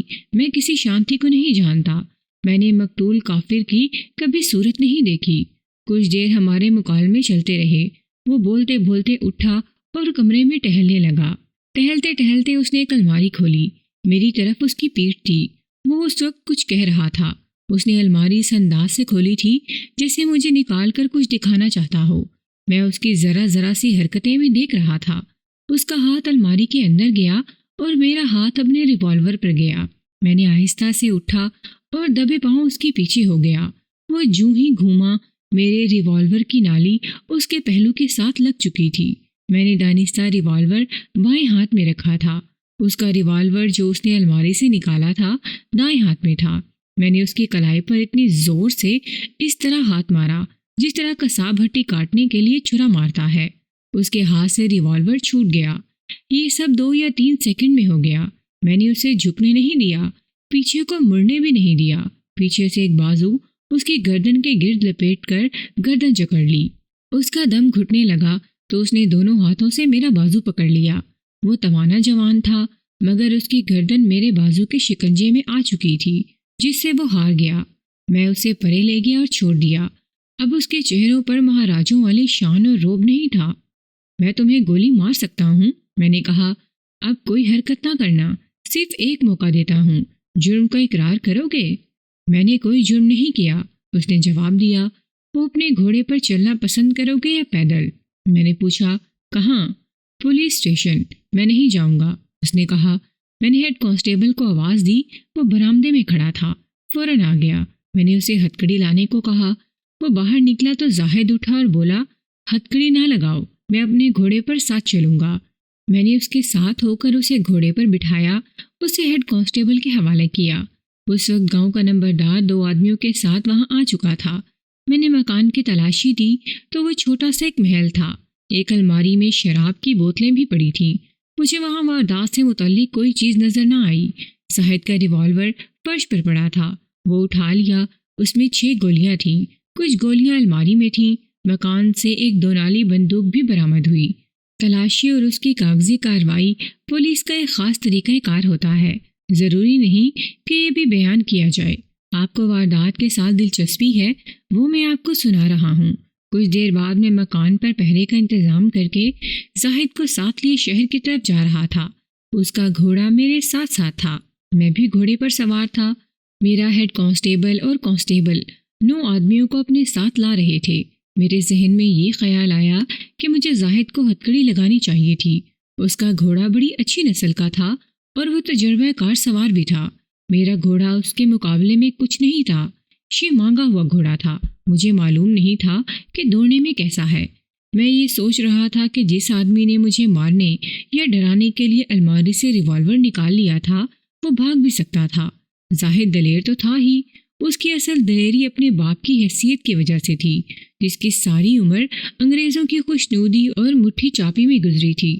میں یہ سوچ ہی رہا تھا کہ زاہد نے اچانک لگام کو جھٹکا دیا۔ اس کا گھوڑا میرے بائیں تھا۔ اس نے گھوڑے کو بائیں طرف موڑا اور اس کا گھوڑا سر پر دوڑ پڑا۔ زاہد کو شاید یاد ہی نہیں رہا تھا کہ میرے پاس ریوالور ہے۔ میں زاہد پر فائر نہیں کر سکتا تھا۔ میں نے بھی گھوڑے کو ایڑ لگائی اور بائیں کو موڑ دیا۔ وہاں زمین ہموار لگتی تھی۔ میری توقع کے خلاف میرا گھوڑا بڑے کام کا نکلا۔ اس کی دوڑ تسلی بخش تھی۔ زاہد کا مجھ سے فاصلہ 20 قدم کے قریب ہوگا۔ میں نے ریوالور نکال کر ہوا میں ایک گولی فائر کی۔ زاہد نہیں رکا۔ اندھیرے میں وہ مجھے سائے کی طرح نظر آتا تھا۔ میں نے اس کے گھوڑے کو گولی مار سکتا تھا، مگر یہ ڈر تھا کہ گولی زاہد کو لگ جائے گی۔ دوڑتے گھوڑے سے نشانے پر فائر کرنے کی مجھے کوئی مشق نہیں تھی۔ زاہد اس علاقے سے واقف تھا۔ سامنے شاید کوئی رکاوٹ ہوگی۔ اس نے گھوڑا دائیں کو موڑا۔ میں جہاں تھا وہیں سے گھوڑا موڑ دیا۔ اس سے فاصلہ کم ہو گیا۔ میں نے ایک اور ہوائی فائر کیا اور پھر مجھے یاد نہیں کہ یہ کس طرح ہوا کہ زاہد کا گھوڑا کچھ اور مڑا۔ میں سیدھا جا رہا تھا۔ فاصلہ اتنا کم ہو گیا کہ 5-6 قدم رہ گیا۔ میں نے اس کے گھوڑے کی پیٹھ پر فائر کیا۔ اس کا گھوڑا بڑی زور سے ہنہنایا اور بائیں کو مڑا۔ پھر گھوڑا بے قابو ہو گیا۔ اس کا گھوڑا زخمی ہو چکا تھا۔ میں اتنی سواری تو جانتا تھا۔ میں اس کے پہلو میں چلا گیا اور ریوالور اس کے گھوڑے کے کندھوں کی طرف کر کے گولی چلا دی۔ فاصلہ 3 گز سے کم ہی ہوگا۔ 2 گولیاں جسم میں لے کر گھوڑا کہاں جاتا۔ تھوڑی ہی دور جا کر رک گیا۔ زاہد کود کر اترا۔ میں بھی اترا۔ گھوڑا گر پڑا۔ اگر اب بھاگے تو تمہیں بھی گولی مار دوں گا، میں نے اسے کہا۔ اسے اپنے گھوڑے کے قریب لے جا کر اس کے ہاتھ پیٹھ پیچھے کیے اور گھوڑے کی لگام کے ساتھ کس کر باندھ دیے۔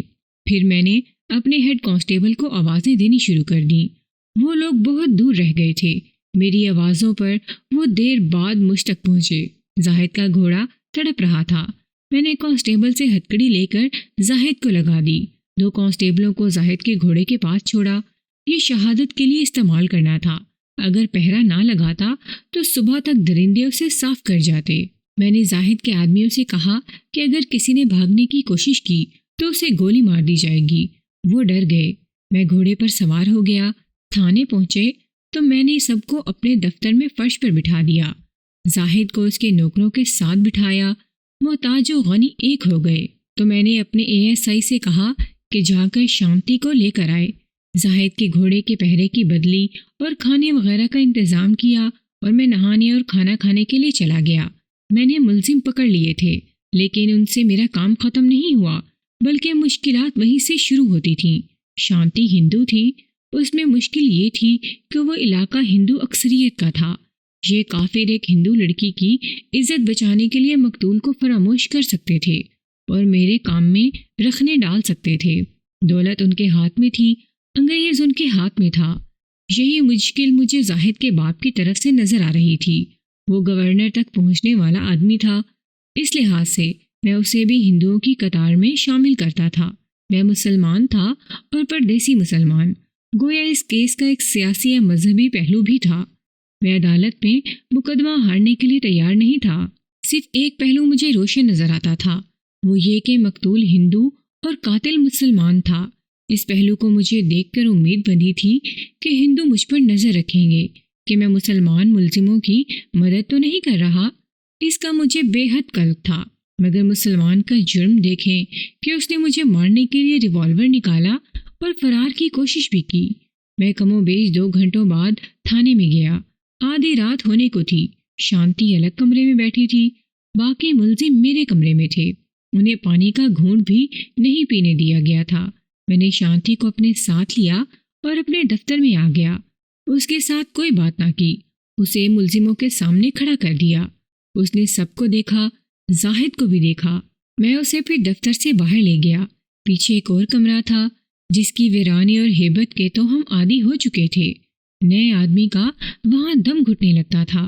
بڑا ہی گندا کمرہ تھا۔ چھت اور دیواروں کے ساتھ بہت ہی پرانے جالے تھے۔ مجھ سے پہلے تھانے داروں نے اسے اسی طرح رہنے دیا تھا۔ میں نے بھی اس کی صفائی نہیں کرائی، یہ تفتیش کے لیے رکھا گیا تھا۔ اسے تھانے والا پچھلا کمرہ کہتے تھے۔ اس میں کسی ملزم کو اکیلا چھوڑ دینا ہی اذیت ناک تھا۔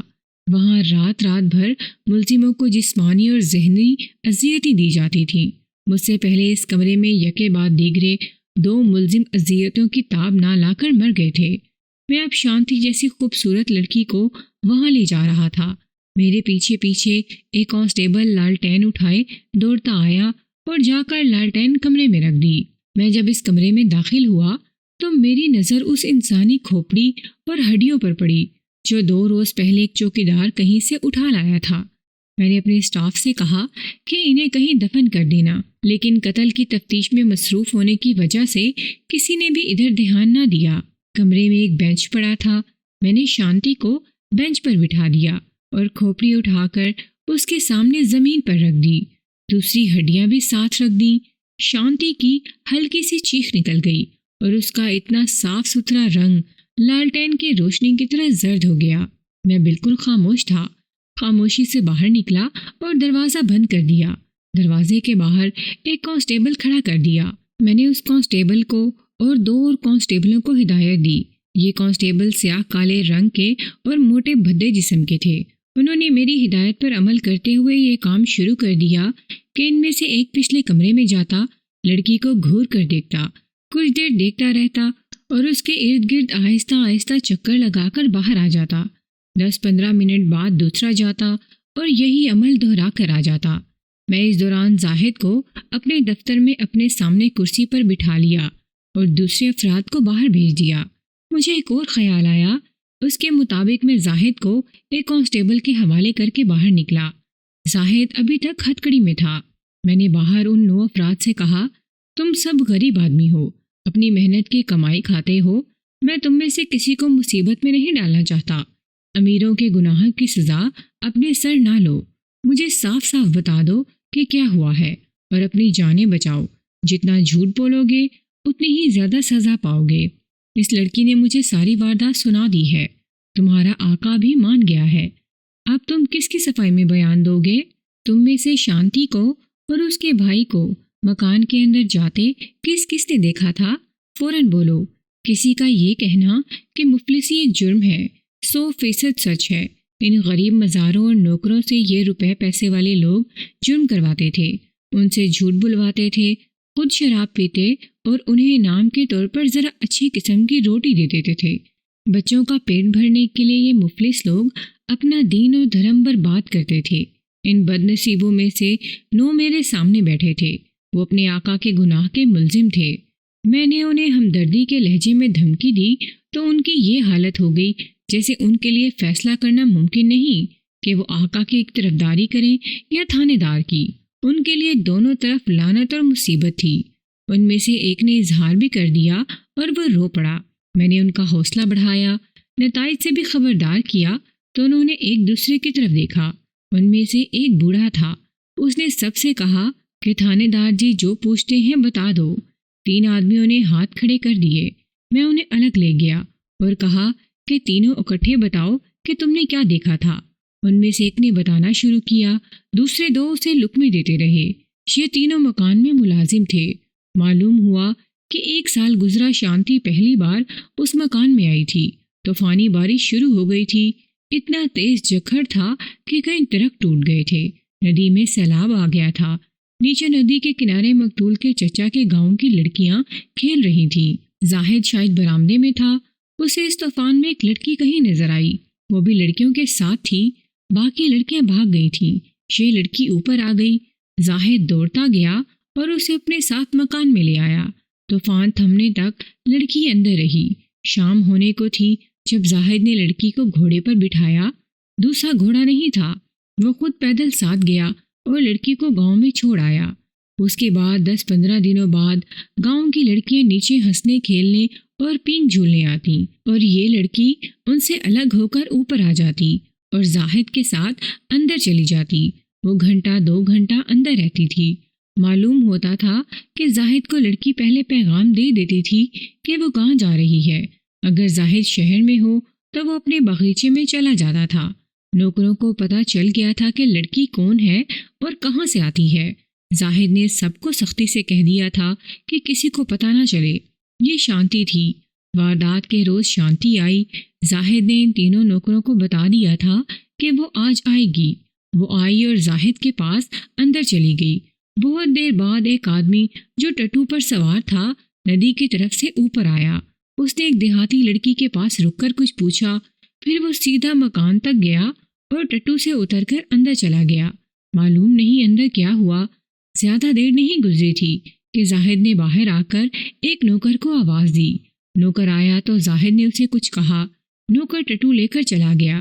اس سے پہلے شانتی باہر نکلی اور نیچے چلی گئی تھی۔ زاہد نے ان 3 میں سے 2 نوکروں کو بلایا۔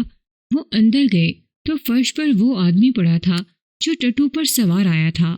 زاہد نے انہیں کہا کہ یہ لاش اٹھا کر فلاں کمرے میں چھپا دو۔ سورج غروب ہونے کے بعد جب اندھیرا گہرا ہو جائے تو کہیں دور پھینکانا۔ زاہد نے نوکروں کو ایک تھیلی دکھائی اور کہا کہ تم تینوں خاموشی سے آپس میں بانٹ لینا۔ وہ نوکر جو ٹٹو لے گیا تھا اس کا بھی کسی طرح ذکر آ گیا۔ زاہد نے کہا کہ وہ نوکر اپنا حصہ لے گیا ہے۔ یہ حصہ ٹٹو کی صورت میں تھا۔ وہ نوکر کسی دور کے گاؤں میں ٹٹو بیچنے کے لیے لے گیا تھا۔ وہ ابھی تک واپس نہیں آیا تھا۔ ان تینوں نے مجھے اس کا نام اور گاؤں وغیرہ بتا دیا۔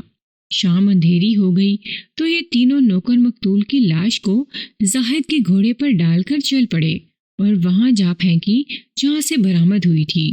وہ باغیچے تک کبھی واپس نہیں پہنچے تھے کہ موسلا دھار بارش شروع ہو گئی۔ ان تینوں نے مقتول کی رقم آپس میں بانٹ لی تھی۔ انہیں یہ معلوم نہیں تھا کہ مقتول کو کس طرح قتل کیا گیا، کب قتل کیا گیا اور کس نے کیا تھا۔ ان کے بیان کے مطابق اندر کوئی اور نوکر نہیں تھا۔ قتل زاہد نے خود کیا ہوگا۔ اس بیان کے بعد انہوں نے اپنی مجبوریوں اور غربت کی داستانیں سنانی شروع کر دیں۔ وہ التجائیں کر رہے تھے کہ انہیں غریب اور مجبور سمجھ کر بخش دیا جائے۔ انہوں نے اس خطرے کا اظہار بھی کیا کہ زاہد کا باپ انہیں بیان دینے کی بڑی سخت سزا دے گا۔ میں نے انہیں تسلی دلاسا دیا اور وعدہ کیا کہ پولیس ان کی حفاظت کرے گی۔ میں نے دوسرے نوکروں سے بھی پوچھ گچھ کی۔ ان سے ان 3 افراد کے بیانوں کے بعض حصول کی تصدیق ہو گئی۔ کچھ ضروری نکتے میری جرح اور سوال در سوال سے واضح ہو گئے اور زاہد کے خلاف تمام شکوک یقین میں بدل گئے۔ رات کا آخری پہر تھا۔ میں نے نہ کسی کو اونگنے دیا اور نہ خود اونگنے کی سوچی۔ لوہا لال سرخ تھا۔ میں نے فوراً اسے ضربیں لگا کر اپنے مطلب کی شکل دینا چاہتا تھا۔ یہ غریب بھوکے تھے۔ میں نے ASI سے کہا کہ جہاں سے بھی اور جس طرح بھی ہو ان کے لیے کھانے اور چائے کا انتظام کر دو۔ میں اپنے دفتر میں گیا۔ زاہد کرسی پر بیٹھا اونگ رہا تھا۔ ایک کانسٹیبل نے ہتھکڑی کی زنجیر پکڑ رکھی تھی۔ زاہد سونے لگتا تھا تو کانسٹیبل زنجیر کو جھٹکا دے کر اسے جگا دیتا تھا۔ وہ صرف جوان ہی نہیں، شہزادہ بھی تھا۔ یہ اذیت اور ذلت اس کے کبھی تصور میں بھی نہیں آئی ہوگی۔ میں نے ہتھکڑی کھلوا دی اور کانسٹیبل کو باہر نکال دیا۔ زاہد جیسے مر ہی گیا تھا۔ اس کا سر ڈول رہا تھا۔ زاہد بھائی، میں نے اسے کہا، اب تم کچھ نہ بھی کہو تو میری تفتیش مکمل ہو چکی ہے۔ تم نے ایک ہندو لڑکی پر بھروسہ کیا۔ اس نے ذرا سی بھی دیر نہیں لگائی، سب کچھ اگل دیا ہے۔ اس نے کیا کہا ہے؟ اس نے پوچھا۔ جو تم کرتے رہے اور جو تم نے کیا اس نے بتا دیا۔ میں نے کہا، کیا تم ایک بہن سے توقع رکھ سکتے ہو کہ وہ اپنے سگے بھائی کے قتل پر پردہ ڈالے گی اور تم ان نوکروں چاکروں پر بھروسہ کیے رکھا؟ تم دل کو یہ تسلی دے بیٹھے ہو کہ تمہارا وہ آدمی ہمیں نہیں مل سکے گا جو مقتول کا ٹٹو لے گیا ہے۔ میں نے اس کا نام اور اس کا گاؤں اسے بتایا اور کہا، وہ کل یہاں ٹٹو سمیت آ جائے گا۔ تم نے مجھ پر گولی چلانے کے لیے ریوالور نکالا اور حراست سے بھاگنے کی کوشش کی۔ اگر تم اقبال کر لو تو میں تمہارے باقی 2 جرم مقدمے میں شامل نہیں کروں گا۔ وہ ضد کر رہا تھا کہ میں اسے پہلے یہ بتاؤں کہ شانتی نے کیا بیان دیا ہے۔ میں اسے بتا نہیں رہا تھا، بتاتا کیا، شانتی کے ساتھ تو ابھی میری بات ہی نہیں ہوئی تھی۔ سنو ملک صاحب، اس نے کہا، آپ معمولی سے تھانے دار ہیں، داروغہ کی حیثیت ہم جانتے ہیں کیا ہوتی ہے۔ آپ جیسے 4 داروغے مل کر ساری عمر اتنا نہیں کما سکتے جتنا میں آپ کو 1 منٹ میں دے دوں گا۔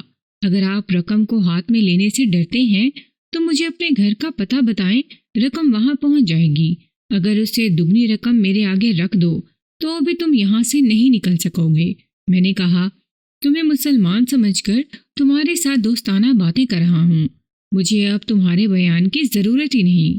اتنا نیک بننے کی کوشش نہ کرو ملک صاحب، اس نے جاگیرداروں کی طرح کہا۔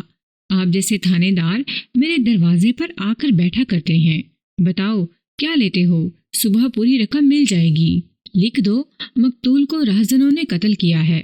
میں رہزن کہاں سے لاؤں گا؟ میں نے پوچھا۔ صرف لکھ دینے سے میرا کام ختم نہیں ہوتا، گورنمنٹ قاتل مانگے گی۔ اس نے کچھ دیر سوچ کر کہا، رہزن میں دوں گا، آپ ڈھیلا سا مقدمہ بنا لینا، بری ہم کرا لیں گے، آپ کا فرض پورا ہو جائے گا۔ میں نے کانسٹیبل کو بلا کر کہا، اسے بند کر دو۔ کانسٹیبل اسے اٹھانے لگا تو اس نے کہا، ملک صاحب آپ پچھتائیں گے، پہاڑوں سے ٹکر نہ لو، اپنی قسمت اپنے ہاتھوں برباد نہ کرو۔ اتنی رقم دوں گا جو آپ کا خاندان آرام سے ساری عمر کھاتا رہے گا، ورنہ آپ کا خاندان ساری عمر پوچھتا رہے گا کہ ملک احمد یار خان کہاں ہے۔ میرے اشارے پر کانسٹیبل اسے گھسیٹ کر لے گیا اور حوالات میں بند کر دیا۔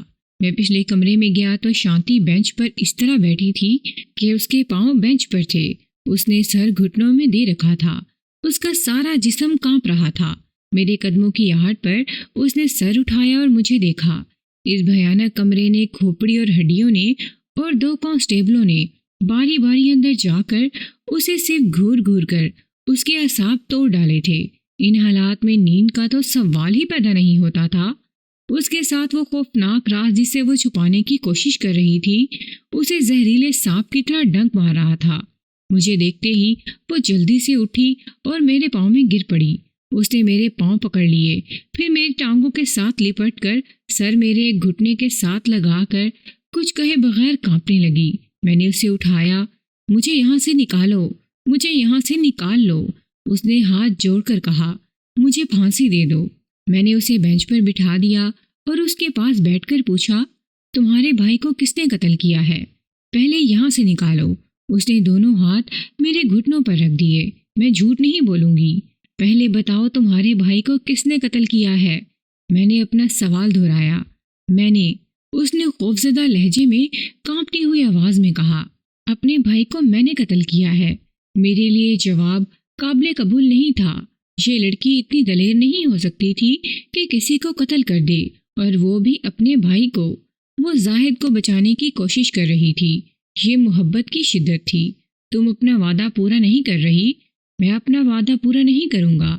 جھوٹ بولتی رہو اور اسی کمرے میں پڑی رہو، دیکھ لو تمہاری کیا حالت ہو گئی ہے۔ کہہ دو تمہارے بھائی کو زاہد نے قتل کیا ہے۔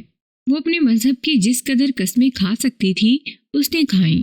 میں نے آخر یہ سوچا کہ اس کی بات سن لوں۔ باہر مسجدوں میں اذانیں شروع ہو گئی تھیں۔ میں نے کانسٹیبل کو اندر بلا کر کہا کہ وہ دودھ گرم کر کے اس میں چینی ڈال کر ایک گلاس لے آئے۔ شانتی کے دل سے خوف دور کرنے کے لیے میں نے کچھ باتیں کیں، کھوپڑی اور ہڈیاں خود اٹھا کر ایک کونے میں رکھ دیں۔ یہ کرشمہ اس کھوپڑی اور ہڈیوں کا تھا۔ انہوں نے لڑکی پر اتنا خوف طاری کیا تھا کہ اس نے اقبال جرم کر لیا۔ میں نے اس سے کہا کہ وہ بات وہاں سے شروع کرے جہاں سے اس کی دوستی زاہد سے ہوئی تھی۔ وہ بولتی گئی، میں سوال کرتا گیا اور جرم کی کہانی مکمل ہو گئی۔ جب کہانی مکمل ہوئی اس وقت صبح کے 9 بجنے والے تھے۔ اس دوران مجھے ASI نے آ کر بتایا کہ زاہد کا باپ آیا ہے۔ میں نے اسے کہا کہ اسے بٹھاؤ۔ ASI کو میں نے یہ کام دیا کہ وہ 1-2 کانسٹیبلوں کو ساتھ لے کر زاہد کے اس نوکر کے گاؤں جائے جو ٹٹو لے گیا تھا۔ میں نے اسے اس آدمی کا نام اور گاؤں بتا کر کہا کہ اسے گرفتار کر کے ٹٹو برآمد کرے۔ شانتی کی زبان سے میں نے جو اتنی لمبی کہانی گلوائی وہ مختصراً یوں ہے کہ اسے باغیچے کے ندی کے کنارے وہ جگہ بہت اچھی لگتی تھی جو جھیل کے ساتھ تھی۔ وہ کبھی کبھار چچا کے گاؤں جایا کرتی تھی۔ ایک روز لڑکیاں اسے وہاں لے گئیں۔ وہاں پینگ ڈالی اور وہ لڑکیوں کے ساتھ ہنستی کھیلتی رہی۔ یہ 4 سال پہلے کی بات ہے جب وہ پہلی بار وہاں گئی تھی۔ اس کے بعد وہ 1.5 ماہ بعد گاؤں جاتی اور لڑکیوں کو اسی جگہ لے جاتی۔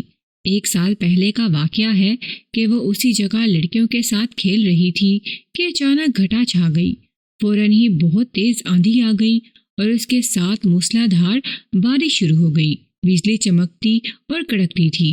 اوپر کی طرف یعنی جس طرف سے ندی آتی تھی شاید بارش پہلے سے شروع ہو گئی تھی۔ ندی میں سیلاب آ گیا۔ آندھی اور بارش میں اتنی شدت آ گئی کہ پاؤں پر کھڑا نہیں رہا جا سکتا تھا۔ سیلاب ندی سے باہر نکل آیا۔ آندھی کی چیخوں اور بجلی کی کڑک نے لڑکیوں کو ایسا خوفزدہ کیا کہ وہ چیختی چلاتی بھاگ اٹھیں۔ کچھ نظر نہیں آتا تھا۔ شانتی بھی بھاگی، لیکن ندی کے سیلاب نے کناروں کو ڈبو کر اس کا راستہ روک لیا۔ وہ پیچھے کو دوڑی اور اوپر کو چڑھنے لگی۔ کوئی درخت ٹوٹا تو شانتی کی چیخیں نکل گئیں۔ طوفان سے تو وہ پہلے ہی ڈری ہوئی تھی۔ اسے معلوم تھا کہ ایک اوپر مکان ہے، لیکن اسے یہ بھی معلوم تھا کہ وہ مسلمانوں کا مکان ہے۔ مسلمانوں کو وہ اچھا نہیں سمجھتی تھی۔ اسے بتایا گیا تھا کہ مسلمان ناپاک ہوتے ہیں، ان کے سائے سے بھی بچنا چاہیے۔ اسے مسلمانوں کے متعلق بڑی خوفناک کہانیاں اور عجیب و غریب وارداتیں سنائی گئی تھیں۔ وہ اوپر جا کر ایک درخت کے ساتھ لگ کر کھڑی ہو گئی، مگر آندھی کی چیخیں اور بارش کے زناٹے اسے بے حال کر رہے تھے۔ وہ بچوں کی طرح رونے لگی۔ اسے اپنی طرف کوئی آتا دکھائی دیا۔ یہ کوئی آدمی تھا جس نے اس کا بازو پکڑ لیا اور کہا، میرے ساتھ بھاگ کر آؤ۔ خوف میں اس نے یہ دیکھنے کی ضرورت محسوس نہیں کی کہ وہ آدمی کون ہے۔ وہ کوئی پناہ ڈھونڈ رہی تھی۔ وہ آدمی اسے مکان کے اندر لے گیا۔ تب وہ اور زیادہ ڈری۔ وہ تو مسلمان کا گھر تھا اور اسے پناہ دینے والا مسلمان تھا۔ یہ خوف زیادہ تکلیف دہ نہیں تھا، کیونکہ ایسے طوفان سے اسے ایسی پناہ گاہ مل گئی تھی جس کی دیواریں تھیں اور اوپر مضبوط چھت تھی۔ یہ آدمی زاہد تھا، جس نے بعد میں شانتی کو بتایا کہ وہ برآمدے سے نکلا تو اسے ایک درخت کے ساتھ چپکی ہوئی لڑکی نظر آئی۔ وہ دوڑتا گیا اور اسے اندر لے گیا۔ زاہد وہاں اکیلا تھا۔ شانتی کے سر سے پاؤں تک پانی بہہ رہا تھا۔ زاہد نے ایک نوکر کو بلوا کر چولہا جلانے کو کہا اور 2 ریشمی چادریں شانتی کو دے کر دوسرے کمرے میں یہ کہہ کر جانے کو کہا کہ کپڑے اتار کر ایک چادر کمر سے باندھ لے اور ایک اوپر کر لے۔ شانتی نے اس سے پوچھا کہ گھر میں کوئی عورت ہے تو اسے بلا لے۔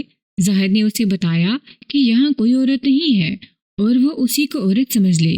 شانتی کا دل ایک بار پھر خوف کی مٹھی میں آ گیا۔ اس مسلمان سے بچنا اسے ناممکن نظر آیا۔ اس نے یہ بھی سوچا کہ وہاں سے بھاگ جائے، لیکن طوفان نے باہر جو دہشت اور تباہی پھیلا رکھی تھی اس میں جانے کی اس میں ہمت نہیں تھی۔ زاہد نے دیکھا کہ شانتی نے چادریں تو لے لی ہیں مگر کمرے میں نہیں جاتی۔ زاہد نے اسے بازو سے پکڑ کر دوسرے کمرے میں داخل کر دیا اور دروازہ بند کر دیا۔ شانتی نے کپڑے اتار دیے اور چادروں سے اپنا جسم اچھی طرح ڈھک لیا۔ کمرے سے باہر آنے کے بجائے وہ اپنے بھگوان سے التجائیں کرنے لگی کہ اس کا چچا اس کی تلاش میں آ نکلے اور اس مسلمان سے بچا لے، لیکن خدا کے طوفان سے بھگوان بھی ڈرتا تھا۔ وہ اس کی مدد کو نہ آیا۔ شانتی ڈرتی ڈرتی باہر نکلی۔ زاہد کے پاس نوکر کھڑا تھا۔ وہ چولہا جلا آیا تھا۔ زاہد نے نوکر سے کہا کہ وہ شانتی کے کپڑے آگ پر خشک کر دے اور دودھ گرم کر لائے۔ نوکر چلا گیا تو شانتی کو زاہد نے پلنگ پر بٹھا دیا اور اس سے پوچھا کہ وہ کون سے گاؤں کی رہنے والی ہے۔ شانتی نے اسے بتایا کہ وہ شہر کی رہنے والی ہے اور فلاں گاؤں میں اپنے چچا کے گھر آئی ہوئی ہے۔ نوکر دودھ لے آیا جو شانتی نے پینے سے انکار کر دیا۔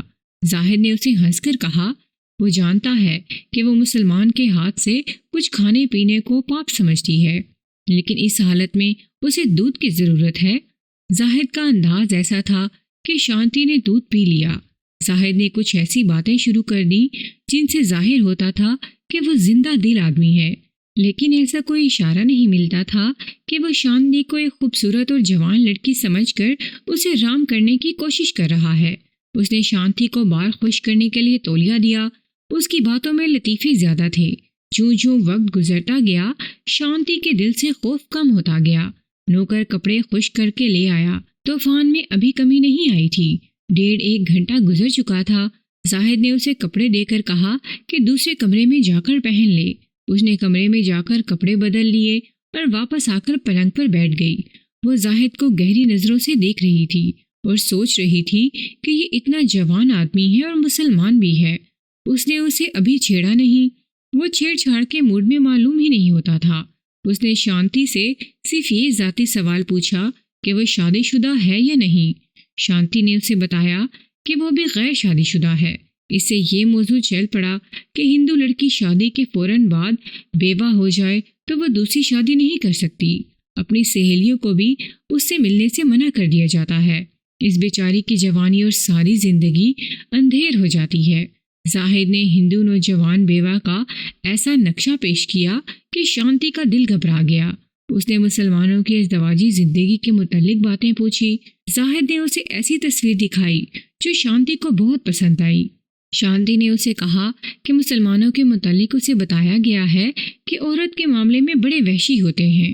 زاہد نے اس کا شک رفع کرنے کی کوشش کی اور اس نے عملی طور پر ثابت کر دیا کہ اسے شانتی جیسی خوبصورت لڑکی کے ساتھ کوئی جسمانی دلچسپی نہیں۔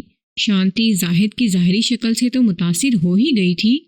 اس تاثر میں شدت اس سے پیدا ہوئی کہ زاہد نے اسے ایسے طوفان سے بچایا تھا جس میں اس کا مر جانا یا کم از کم بے ہوش ہو جانا یقینی تھا۔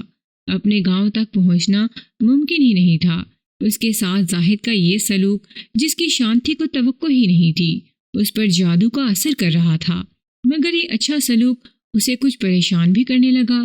وہ زاہد کا رویہ اور سلوک دیکھتے ہوئے بھی یقین نہیں کر سکتی تھی کہ یہ مسلمان اس پر دست درازی نہیں کرے گا۔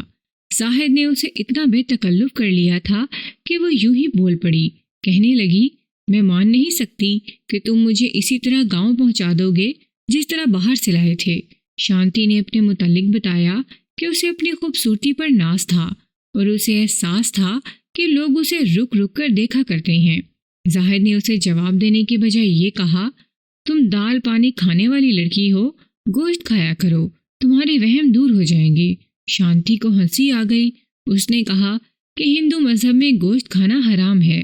زاہد نے ہنسی مذاق اور دو چار سنجیدہ باتوں سے اسے قائل کر لیا کہ وہ ایک بار گوشت کھا کر دیکھے۔ زاہد نے ایک روز پہلے بہت سے پرندے مارے تھے جو اس نے روسٹ کروا کے رکھے ہوئے تھے۔ اس نے نوکر سے وہ گرم کروائے۔ شانتی نے اپنے بیان میں مجھے بتایا کہ زندگی میں پہلی بار اس کے سامنے گوشت آیا تو اس کا پسینہ نکل آیا۔ گوشت کو ہاتھ لگانا بھی پاپ تھا۔ وہ بتا نہیں سکتی تھی کہ زاہد نے اسے کس طرح منا لیا کہ اس نے گوشت منہ میں ڈال لیا۔ پھر وہ 2 پرندے کھا گئی۔ ایسی لذت اور ایسے ذائقے سے وہ ہمیشہ محروم رہی تھی۔ اسے گوشت بہت پسند آیا۔ اس نے زاہد کے ساتھ کھانا بھی کھایا۔ پھر طوفان تھم گیا اور جب بارش بھی رک گئی تو زاہد نے شانتی سے کہا کہ اٹھو چلیں۔ نوکر نے گھوڑا تیار کر دیا تھا جو باہر کھڑا تھا۔ شانتی کے کچھ الفاظ مجھے ابھی تک یاد ہیں۔ اس نے کہا، زاہد مجھ سے پہلے باہر نکلا۔ مجھے ایسے افسوس ہوا جیسے میں یہاں سے جانا نہیں چاہتی اور یہ شخص مجھے یہاں سے زبردستی لے جا رہا ہے۔ وہ اتنا امیر جاگیردار تھا، اتنا جوان تھا، میں اس کے ہاتھ میں مجبور تھی۔ وہ جیسی بھی بدتمیزی کرنا چاہتا کر سکتا تھا۔ میں اس کا مقابلہ کرنے اور اپنے آپ کو اس سے بچانے کے قابل نہیں تھی، مگر اس نے مجھ پر کوئی اور ہی جادو سوار کر کے مجھے کہا کہ آؤ چلیں۔ میں جب باہر نکلی تو مجھے یہ وہم ہوا کہ ہم گھوڑے پر بٹھا کر وہ مجھے کہیں اور لے جا رہا ہے اور میں اغوا ہو رہی ہوں۔ زاہد نے اسے گھوڑے پر بٹھایا اور لگام پکڑ کر آگے آگے چل پڑا۔ کیچڑ ہی کیچڑ تھا۔ اس کے اتنے اچھے کپڑے خراب ہو رہے تھے اور وہ خاموشی سے چلا جا رہا تھا، حتیٰ کہ گاؤں نظر آنے لگا۔ گاؤں سے کچھ دور ہی اس نے شانتی سے کہا کہ وہ آگے پیدل چلی جائے۔ ہندوؤں نے دیکھ لیا تو معلوم نہیں کیسے کیسے شک کریں۔ شام ہونے کو تھی، سورج ابھی بادلوں میں تھا۔ شانتی نے اسے کہا کہ وہ کسی کو یہ نہ بتائے کہ میں نے گوشت کھایا ہے۔ اس نے زاہد سے یہ بھی پوچھا کہ وہ یہی رہتا ہے یا شہر چلا جاتا ہے۔ زاہد نے اسے جو جواب دینا تھا دیا۔ شانتی نے یہ تو اس سے پہلے ہی پوچھ لیا تھا کہ زاہد نے شادی کی ہے یا نہیں۔ زاہد غیر شادی شدہ تھا۔ یہ ہندو دوشیزہ زاہد کے چہرے مہرے اور حسن سلوک کے جادو میں گرفتار ہو چکی تھی۔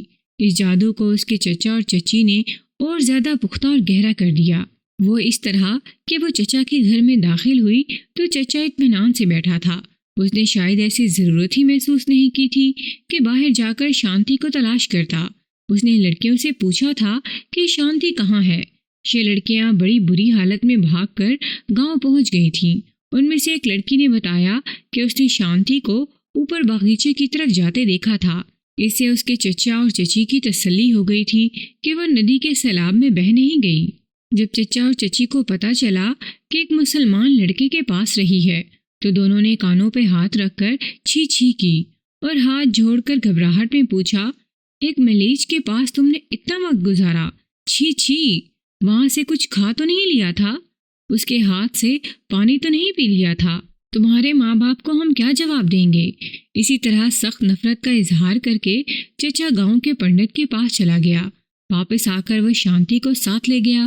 پنڈت نے اس سے پوچھا کہ اس نے مسلمان کے ہاتھ سے کچھ کھایا پیا تھا۔ شانتی نے صاف جھوٹ بول دیا، کہا کہ اس نے کچھ نہیں کھایا۔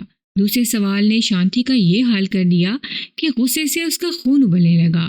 اس نے جواب دیا کہ اس مسلمان نے اس کے جسم کو صرف اتنا ہی ہاتھ لگایا کہ وہ طوفان میں ایک درخت کے ساتھ لگی کھڑی رو رہی تھی اور وہ طوفان میں دوڑتا آیا اور اسے بازو سے پکڑ کر اندر لے گیا۔ پنڈت نے یہ فیصلہ دیا کہ اسی سے لڑکی کا جسم ناپاک ہو گیا ہے۔ ذرا غور فرمائیں کہ ہندو کے دل میں مسلمان کے خلاف نفرت کتنی گہری اتری ہوئی تھی۔ پنڈت نے اس پر گنگا کے پانی کے چھینٹے مارے، جنتر منتر پڑھے اور بہت کچھ کر کے شانتی کے چچا کو یقین دلایا کہ اب لڑکی پاک ہو گئی ہے۔ شانتی نے پنڈت کو بتایا کہ زاہد نے اس کے ساتھ بالکل پاک صاف سلوک کیا اور خود کیچڑ میں پیدل چلتا اسے گھوڑے پر بٹھا کے گاؤں کے قریب چھوڑ گیا تھا۔ پنڈت نے حقارت کے لہجے میں اسے بتایا کہ مسلمان نیک ہو سکتا ہے لیکن وہ پاک نہیں ہو سکتا۔ گوشت کھانے والی قوم پاپی ہوتی ہے۔ پنڈت نے شانتی کے دل میں مسلمانوں کی نفرت پکی کرنے کے لیے اسے بہت سی باتیں بتائیں اور اپنی کتاب میں سے بھی پڑھ کر کچھ سنایا۔ اس کا اثر یہ ہوا کہ شانتی کے دل میں زاہد کے خلاف تو نفرت پیدا نہ ہوئی، اپنے پنڈت اور اپنے مذہب کے خلاف حقارت سے پیدا ہو گئی۔ اسے اس پر بھی غصہ آ رہا تھا کہ اس کے چچا اور چچی نے اس سے پوچھا تک نہ تھا کہ وہ کس مصیبت میں گرفتار رہی ہے۔ چچا اسے تلاش کرنے کے لیے گاؤں سے باہر ہی نہیں نکلا تھا۔ اس سب کے بعد ان کی ملاقاتوں کا سلسلہ چل پڑا۔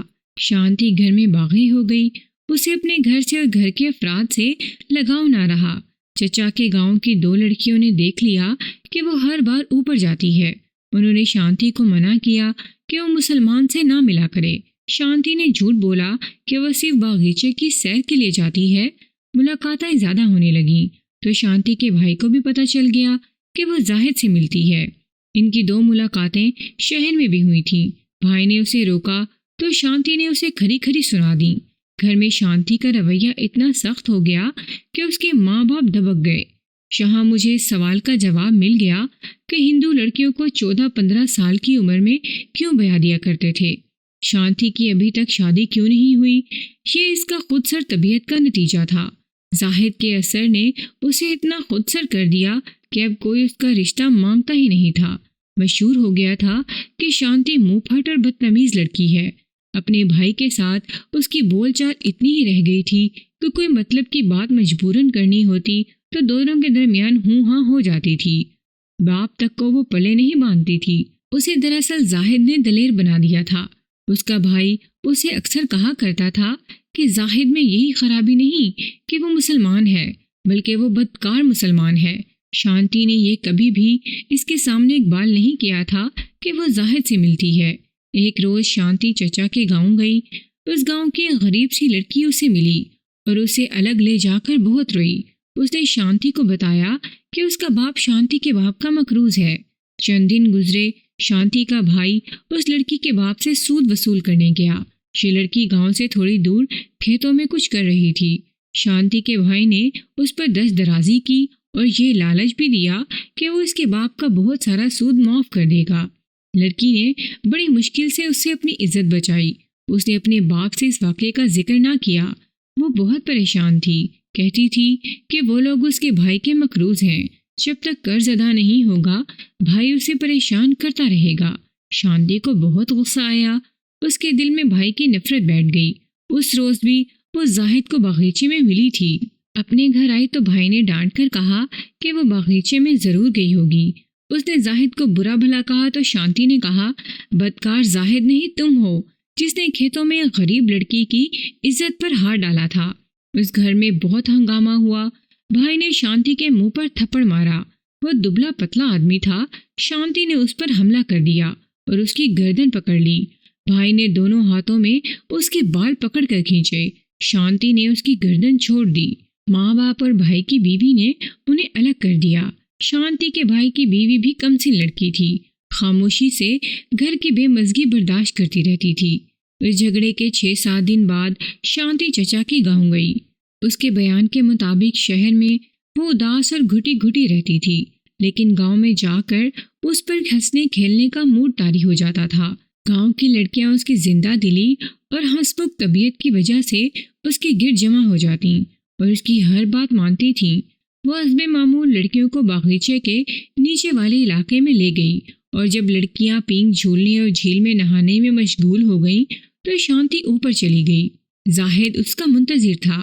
شانتی وہ اپنے گھر سے اتنی تنگ آ چکی تھی اور اپنے بھائی سے اتنی متنفر ہو چکی تھی کہ وہ اپنے متعلق کوئی فیصلہ کرنے پر آ گئی تھی۔ اس نے زاہد سے صاف کہہ دیا کہ وہ اسے مسلمان کر لے اور اس کے ساتھ شادی کر لے۔ زاہد نے ذرہ بھر بھی حیل و حجت نہ کی۔ اس نے کہا کہ اس کا باپ مان جائے گا، لیکن باپ کو وہ آہستہ آہستہ ذہنی طور پر تیار کرنا چاہتا تھا۔ شانتی گھر سے کسی بھی وقت بھاگ کر آنے کو تیار تھی۔ زاہد نے اس کے وعدے کے ساتھ اسے روک دیا کہ وہ شادی کرے گا تو اسی کے ساتھ کرے گا۔ شانتی نے زاہد سے پوچھا کہ مسلمان ہونے کا طریقہ کیا ہے؟ زاہد نے اسے بتایا تو شانتی نے کہا کہ مجھے اپنا کلمہ پڑھاؤ۔ زاہد نے اسے بسم اللہ پڑھائی، پھر کلمہ پڑھانا شروع کیا۔ 1 گھنٹے کے اندر اندر اس نے دونوں زبانی یاد کر لیے۔ اس نے معنی پوچھے تو زاہد نے بتا دیے۔ اسے معنی بھی اچھے لگے۔ اس نے زاہد سے کہا کہ وہ مسلمان ہو گئی ہے، اس لیے اسے اب شانتی نہ کہا کرے۔ زاہد نے کہا کہ اب وہ اسے شکیلہ کہا کرے گا۔ شانتی نے اسے کہا کہ وہ جس طرح مسلمان ہو گئی ہے اسی طرح شادی بھی ہو سکتی ہے۔ اس نے زاہد سے پوچھا کہ مسلمانوں میں شادی کی مذہبی رسم کیا ہوتی ہے؟ آؤ وہ یہی پوری کر لیں۔ زاہد نے جواب دیا، شادی کا معاملہ اتنا آسان اور کچا نہیں ہوتا، یہ مذہب کے مطابق ہوگا اور ضرور ہوگا۔ میں نے شانتی سے کہا، شادی کی کیا ضرورت تھی؟ تم تو پہلے ہی میاں بیوی تھے۔ نہیں، شانتی نے بڑی زور سے سر ہلا کر کہا، ہمارا میل جسموں کا کھیل نہیں تھا۔ اگر ایسا ہوتا تو میں کلمہ نہ پڑھتی اور اپنے سگے بھائی کو قتل نہ کرتی۔ اگر زاہد بدنیت ہوتا تو میں اس پر یوں جان نہ دیتی۔ ہماری محبت روحوں میں اتر گئی تھی۔ زاہد نے کہا تھا کہ باقاعدہ شادی کیے بغیر میں تمہیں کسی اور نظر سے دیکھ ہی نہیں سکتا۔ اس نے مجھ سے کبھی جھوٹا وعدہ نہیں کیا اور کبھی دھوکہ نہیں دیا۔ شانتی اپنے آپ کو مسلمان سمجھنے لگی اور زاہد اسے شکیلہ کہنے لگا۔ اس کے بعد ان کی جو ملاقاتیں ہوئیں ان میں شانتی نے زاہد سے کہا، تمہیں شرم نہیں آتی زاہد؟ ایک مسلمان لڑکی ہندوؤں کے گھر میں رہتی ہے۔ زاہد نے اپنے باپ سے کہہ دیا تھا کہ وہ شانتی سے شادی کرے گا۔ باپ نے اسے اجازت نہیں دی تھی اور انکار بھی نہیں کیا تھا۔ زاہد اس کا ایک ہی بیٹا تھا جس نے کاشتکاری اور مزاروں وغیرہ کا انتظام خوش اسلوبے سے سنبھال رکھا تھا۔ باپ اسے ناراض نہیں کرنا چاہتا تھا، لیکن اتنی آسانی سے اجازت بھی نہیں دے سکتا تھا، اس لیے شادی ملتوی ہوتی جا رہی تھی۔ خدا کو کچھ اور ہی منظور تھا۔ شانتی اسلام میں کچھ زیادہ ہی دلچسپی لیتی تھی۔ زاہد کو جو کچھ معلوم تھا وہ اسے بتا دیتا تھا۔ ان کی ملاقاتوں کا وقت کم اور وقفہ زیادہ ہوتا تھا، اس لیے شانتی نماز وغیرہ یاد نہ کر سکی۔ پھر وہ دن آیا جس دن شانتی کا بھائی 3 گاؤں سے وصولیوں کے لیے ٹٹو پر سوار ہو کر روانہ ہوا۔ میں پہلے سن چکا ہوں کہ وہ کہاں کہاں گیا تھا۔ شانتی ایک روز پہلے چچا کے گھر تھی، دوسرے دن وہ 7-8 لڑکیوں کے ساتھ پینگ اور رسے لے کر ندی کے کنارے چلی گئی۔ اپنے معمول کے مطابق وہ موقع دے کر اوپر چلی گئی۔ اسے معلوم نہیں تھا کہ اس کا بھائی وصولی کے لیے چچا کے گاؤں میں آئے گا۔ معلوم ہوتا بھی تو اسے پرواہ نہیں تھی، اسے تو وہ اپنا دشمن سمجھتی تھی۔ وہ زاہد کے کمرے میں بیٹھی تھی۔ زاہد مکان کی پچھلی طرف کسی نوکر کو کوئی کام بتا رہا تھا۔ دروازہ کھلا اور شانتی کا بھائی اندر آ گیا۔ 1 سال کے عرصے میں یہ پہلا موقع تھا کہ اس کے بھائی نے اسے زاہد کے مکان میں دیکھا تھا۔ اس نے شانتی کو گالی دی اور تیزی سے آگے جا کر شانتی کے منہ پر تھپڑ مارا۔ شانتی کے دل میں وہ ساری نفرت امڑ آئی جو بھائی کے خلاف بھری ہوئی تھی۔ شانتی نے غصے سے دانت پیس ڈالی اور کہا، تم کمینے ہندو ایک مسلمان لڑکی پر ہاتھ اٹھانے کی جرت کر سکتے ہو؟ غصے اور نفرت نے اور پکڑے جانے کے احساس نے اسے پاگل کر دیا۔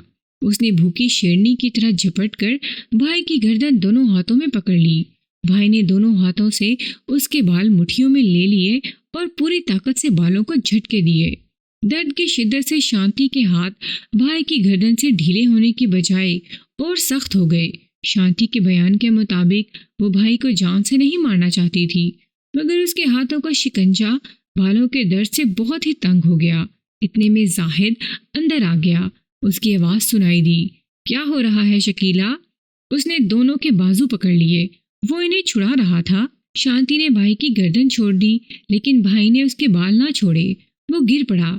اس کے ایک ہاتھ سے شانتی کے بال چھوٹ گئے، دوسرے ہاتھ کی مٹھی کھل گئی، لیکن اس کے بال کھچے اور پھر آزاد ہو گئے۔ شانتی کو معلوم ہی نہیں تھا کہ اس کے بھائی نے اس کے 3 بال مرتے مرتے اپنے ساتھ رکھ لیے ہیں اور یہ بال پولیس کو باغیچے تک لے آئیں گے۔ یہی تھے وہ بال جو مقتول کی انگوٹھی میں پھنسے ہوئے تھے۔ زاہد نے شانتی کو بھائی کو بلایا، اس کی نبض دیکھی اور کہا، شکیلا، تم نے اسے جان سے مار دیا ہے، مر گیا ہے۔ زاہد نے اسے بتایا کہ مر گیا ہے۔ شانتی کو چکر آ گیا۔ زاہد نے اسے کہا، کوئی پرواہ نہ کرو، مر گیا تو اچھا ہوا، تم چلی جاؤ، لڑکیوں کے ساتھ ہنسو کھیلو، گھبرانا نہیں، کوئی الٹی سیدھی بات منہ سے نہ نکالنا، میں لاش غائب کر دوں گا، اگر کچھ گڑبڑ ہو گئی تو کہنا، مجھے کچھ پتہ نہیں، میں خود سنبھال لوں گا۔ شانتی وہاں سے نکلی۔ اس نے بہت کوشش کی کہ گھبراہٹ پر قابو پا لے، مگر کامیاب نہ ہو سکی۔ بھائی کی لاش کا چہرہ اس کی آنکھوں کے سامنے سے ہٹتا نہیں تھا۔ وہ لڑکیوں کے پاس گئی، اس نے ہنسنے کھیلنے کی کوشش کی تو دل پر گھبراہٹ اور زیادہ ہو گئی۔ اس نے لڑکیوں سے کہا کہ گھر چلو، وہ بھی نہیں جانا چاہتی تھیں۔ شانتی نے غصے میں آ کر ان کے رنگ میں بھنگ ڈال دی تو سب چل پڑیں۔ 2 لڑکیوں نے اس سے پوچھا کہ بھائی سے لڑائی جھگڑا ہو گیا ہے۔ اس نے جواب دیا کہ اس نے تو بھائی کو دیکھا ہی نہیں۔ لڑکیوں نے کہا کہ وہ ٹٹو پر سوار تھا اور پہلے نیچے آیا تھا۔ اس نے اس سے متعلق پوچھا تھا، پھر اوپر چلا گیا۔ شانتی نے انہیں بتایا کہ وہ اوپر جا کر ایک درخت کے نیچے لیٹ گئی تھی کیونکہ اس کے سر میں بڑا سخت درد تھا۔ اس نے بھائی کو دیکھا ہی نہیں۔ گاؤں پہنچتے ہی اس نے چچا سے کہا کہ وہ اپنا گھر جانا چاہتی ہے۔ چچا نے ٹٹو کا انتظام کر دیا اور ایک آدمی ساتھ کر دیا۔ گھر آ کر اس کی ذہنی حالت اور زیادہ بگڑ گئی۔ گھر والوں نے دھیان نہ دیا کیونکہ وہ گھر میں سب کے ساتھ کھچی کھچی ہی رہتی تھی۔ دوسرے دن اطلاع ملی کہ اس کے بھائی کی لاش ملی ہے۔ شانتی کو جب پتہ چلا کہ لاش باغیچے سے نہیں بلکہ کہیں اور سے ملی ہے تو اس کے دل کو کچھ قرار آیا، مگر یہ قرار زیادہ دیر نہ رہا۔ ایک کانسٹیبل آیا اور اسے تھانے لے آیا۔ بیان دے کر شانتی نے میرے آگے ہاتھ جوڑے اور کہا، اب زاہد کو چھوڑ دو، میں نے سب سچ سچ بتا دیا ہے کہ اپنے بھائی کو میں نے قتل کیا ہے، زاہد بے قصور ہے، میں نے اسے جھوٹا وعدہ کیا تو وہ خوش ہو گئی۔ میں جب پچھلے کمرے سے نکل کر اپنے دفتر کی طرف گیا تو دفتر کے سامنے شانتی کا باپ اور 10-12 ہندو کھڑے تھے۔ یہ شہر کے معززین تھے۔ ان سے ذرا الگ ہٹ کر زاہد کا باپ کھڑا تھا۔ مجھے دیکھ کر سب اس طرح میری طرف آئے جیسے مجھ پر حملہ کر دیں گے۔ انہوں نے اکٹھے ہی بولنا شروع کر دیا۔ وہ ایک عزت دار آڑتی اور ساہوکار کی بیٹی کو چھڑانے یا ضمانت لینے آئے تھے کہ اس لڑکی کو باعزت طریقے سے تھانے میں رکھا جائے۔ زاہد کا باپ بھی میرے پاس آیا۔ اس نے جواب طلبی کے انداز سے حاکمانہ لہجے میں کہا، سنا ہے تم نے میرے بیٹے کو حوالات میں بند کر رکھا ہے، اس پر ذرا سوچ کر ہاتھ ڈالنا۔ شہر کا سب سے معزز ہندو مجھے الگ لے گیا اور پوچھنے لگا کہ قاتل کون ہے اور میں کیا کارروائی کر رہا ہوں۔ میں نے اسے جواب دیا کہ اس مرحلے میں کچھ بھی نہیں بتا سکتا۔ اس ہندو نے کہا، آپ ہماری لڑکی کو بلا وجہ تھانے بٹھا لیا ہے، قاتل زاہد ہے، مجھے شک ہے کہ آپ مسلمان کی طرفداری کر رہے ہیں۔ مجھے غصہ تو بہت آیا لیکن میں پی گیا۔ اسے کہا کہ وہ میرے فرائض میں دخل اندازی نہ کرے۔ میں نے دیکھا کہ ان ہندوؤں کے تیور ٹھیک نہیں تھے۔ زاہد کا باپ الگ دھمکیاں دے رہا تھا۔ میں نے سب سے کہا کہ وہ تھانے کے احاطے سے باہر نکل جائیں، ورنہ میں اپنے کانسٹیبلوں کو استعمال کروں گا۔ وہ وہاں سے ہٹ گئے۔ میں نے ضلع کو فون کیا اور براہ راست ڈی ایس پی سے بات کی، اسے کیس کی نوعیت بتائی اور ہندوؤں کا اور زاہد کے باپ کا رویہ بتایا۔ میں نے کہا کہ کیس بالکل واضح ہے، لیکن یہ ہندو مسلم چپکلیش کی صورت اختیار کر سکتا ہے۔ انگریز اپنے قانون کا پورا احترام کرتے تھے۔ ڈی ایس پی نے اسپیشل سٹاف کا ایک انگریز انسپیکٹر بھیج دیا۔ اس نے آتے ہی کیس اپنی نگرانی میں لے لیا۔ شانتی نے مجسٹریٹ کو اپنا اقبالی بیان دے دیا۔ میرا اے ایس آئی ٹٹو برآمد کر لایا اور ٹٹو لے جانے والے نوکر کو بھی پکڑ لایا۔ زاہد نے کوئی بیان نہ دیا۔ شانتی کو جوڈیشنل لاک اپ میں بھیج دیا گیا تھا۔ لاش اٹھا کر دور پھینکنے والے نوکروں نے بھی مجسٹریٹ کو بیان قلم بند کروا دیے۔ انہیں بھی جیل بھیج دیا گیا اور زاہد کو 1 ہفتے کے ریمانڈ کے بعد جیل کی حوالات میں بھیجا گیا۔ مقدمہ مجسٹریٹ کی عدالت میں گیا۔ جب میں نے بیان دیتے ہوئے کہا کہ شانتی نے اقبال جرم کر لیا ہے جو متعلقہ مجسٹریٹ صاحب پیش کریں گے، تو زاہد جو ہتکڑیوں میں تھا اٹھ کھڑا ہوا۔ اس نے چلا کر کہا کہ یہ جھوٹ ہے، شیام ساہوکار کے بیٹے کو میں نے قتل کیا ہے۔ اس لڑکی میں اتنی جرت نہیں ہو سکتی۔ اگر اس لڑکی نے اقبالی بیان دیا ہے تو اس تھانے دار نے اسے ڈرا دھمکا کر بیان لیا ہے۔ عدالت کسی ملزم کا واویلا نہیں سنا کرتی، وہاں کا طریقہ کار کچھ اور ہوتا ہے۔ زاہد کو بھی خاموش کرا دیا گیا۔ آخر میں مجسٹریٹ نے مقدمہ سیشن کورٹ کے حوالے کر دیا۔ وہاں بھی جب شانتی کا اقبالی بیان قلم بند کرانے والا مجسٹریٹ اس کا اقبالی بیان پڑھ کر سنا رہا تھا تو زاہد نے چلانا شروع کر دیا، یہ بیان جھوٹ ہے، شیام ساہوکار کے بیٹے کو میں نے قتل کیا ہے۔ سیشن جج انگریز تھا۔ اس نے زاہد کو خبردار کیا کہ وہ بدتمیزی دوبارہ کرے گا تو توہین عدالت کے جرم میں اسے 6 ماہ سزائے قید بامشقت دی جائے گی۔ شانتی بھی اس کے ساتھ کٹہرے میں تھی۔ میں نے دیکھا کہ وہ اسے بازو سے پکڑ کر بٹھانے اور چپ کرانے کی کوشش کر رہی تھی۔ شانتی اپنے بیان سے منحرف نہیں ہوئی۔ آخر اسے عمر قید کی سزا دی گئی۔ زاہد کو اعانت جرم، مقتول کی روپوں کی تھیلی چوری کرنے اور لاش غائب کرنے میں 5 سال اور لاش اٹھا کر لے جانے والوں کو 2 سال سزائے قید دی گئی۔ ٹٹو لے جانے والے کو بری کر دیا گیا۔ زاہد کے باپ نے بعد میں مجھ سے گلہ کیا کہ میں نے اسے بات کرنے کا موقع نہ دیا۔ میں نے اسے بتایا کہ مسلمان کی حیثیت سے میں جو مدد کر سکتا تھا وہ رشوت کے بغیر ہی کر دی ہے۔ میں نے زاہد کے 2 جرم مقدمے میں شامل ہی نہیں کیے تھے، ایک اس کا ریوالور نکالنا اور دوسرے حراست سے بھاگنا۔ زاہد کے باپ نے اور شانتی کے باپ نے بھی ہائی کورٹ میں اپیل کی۔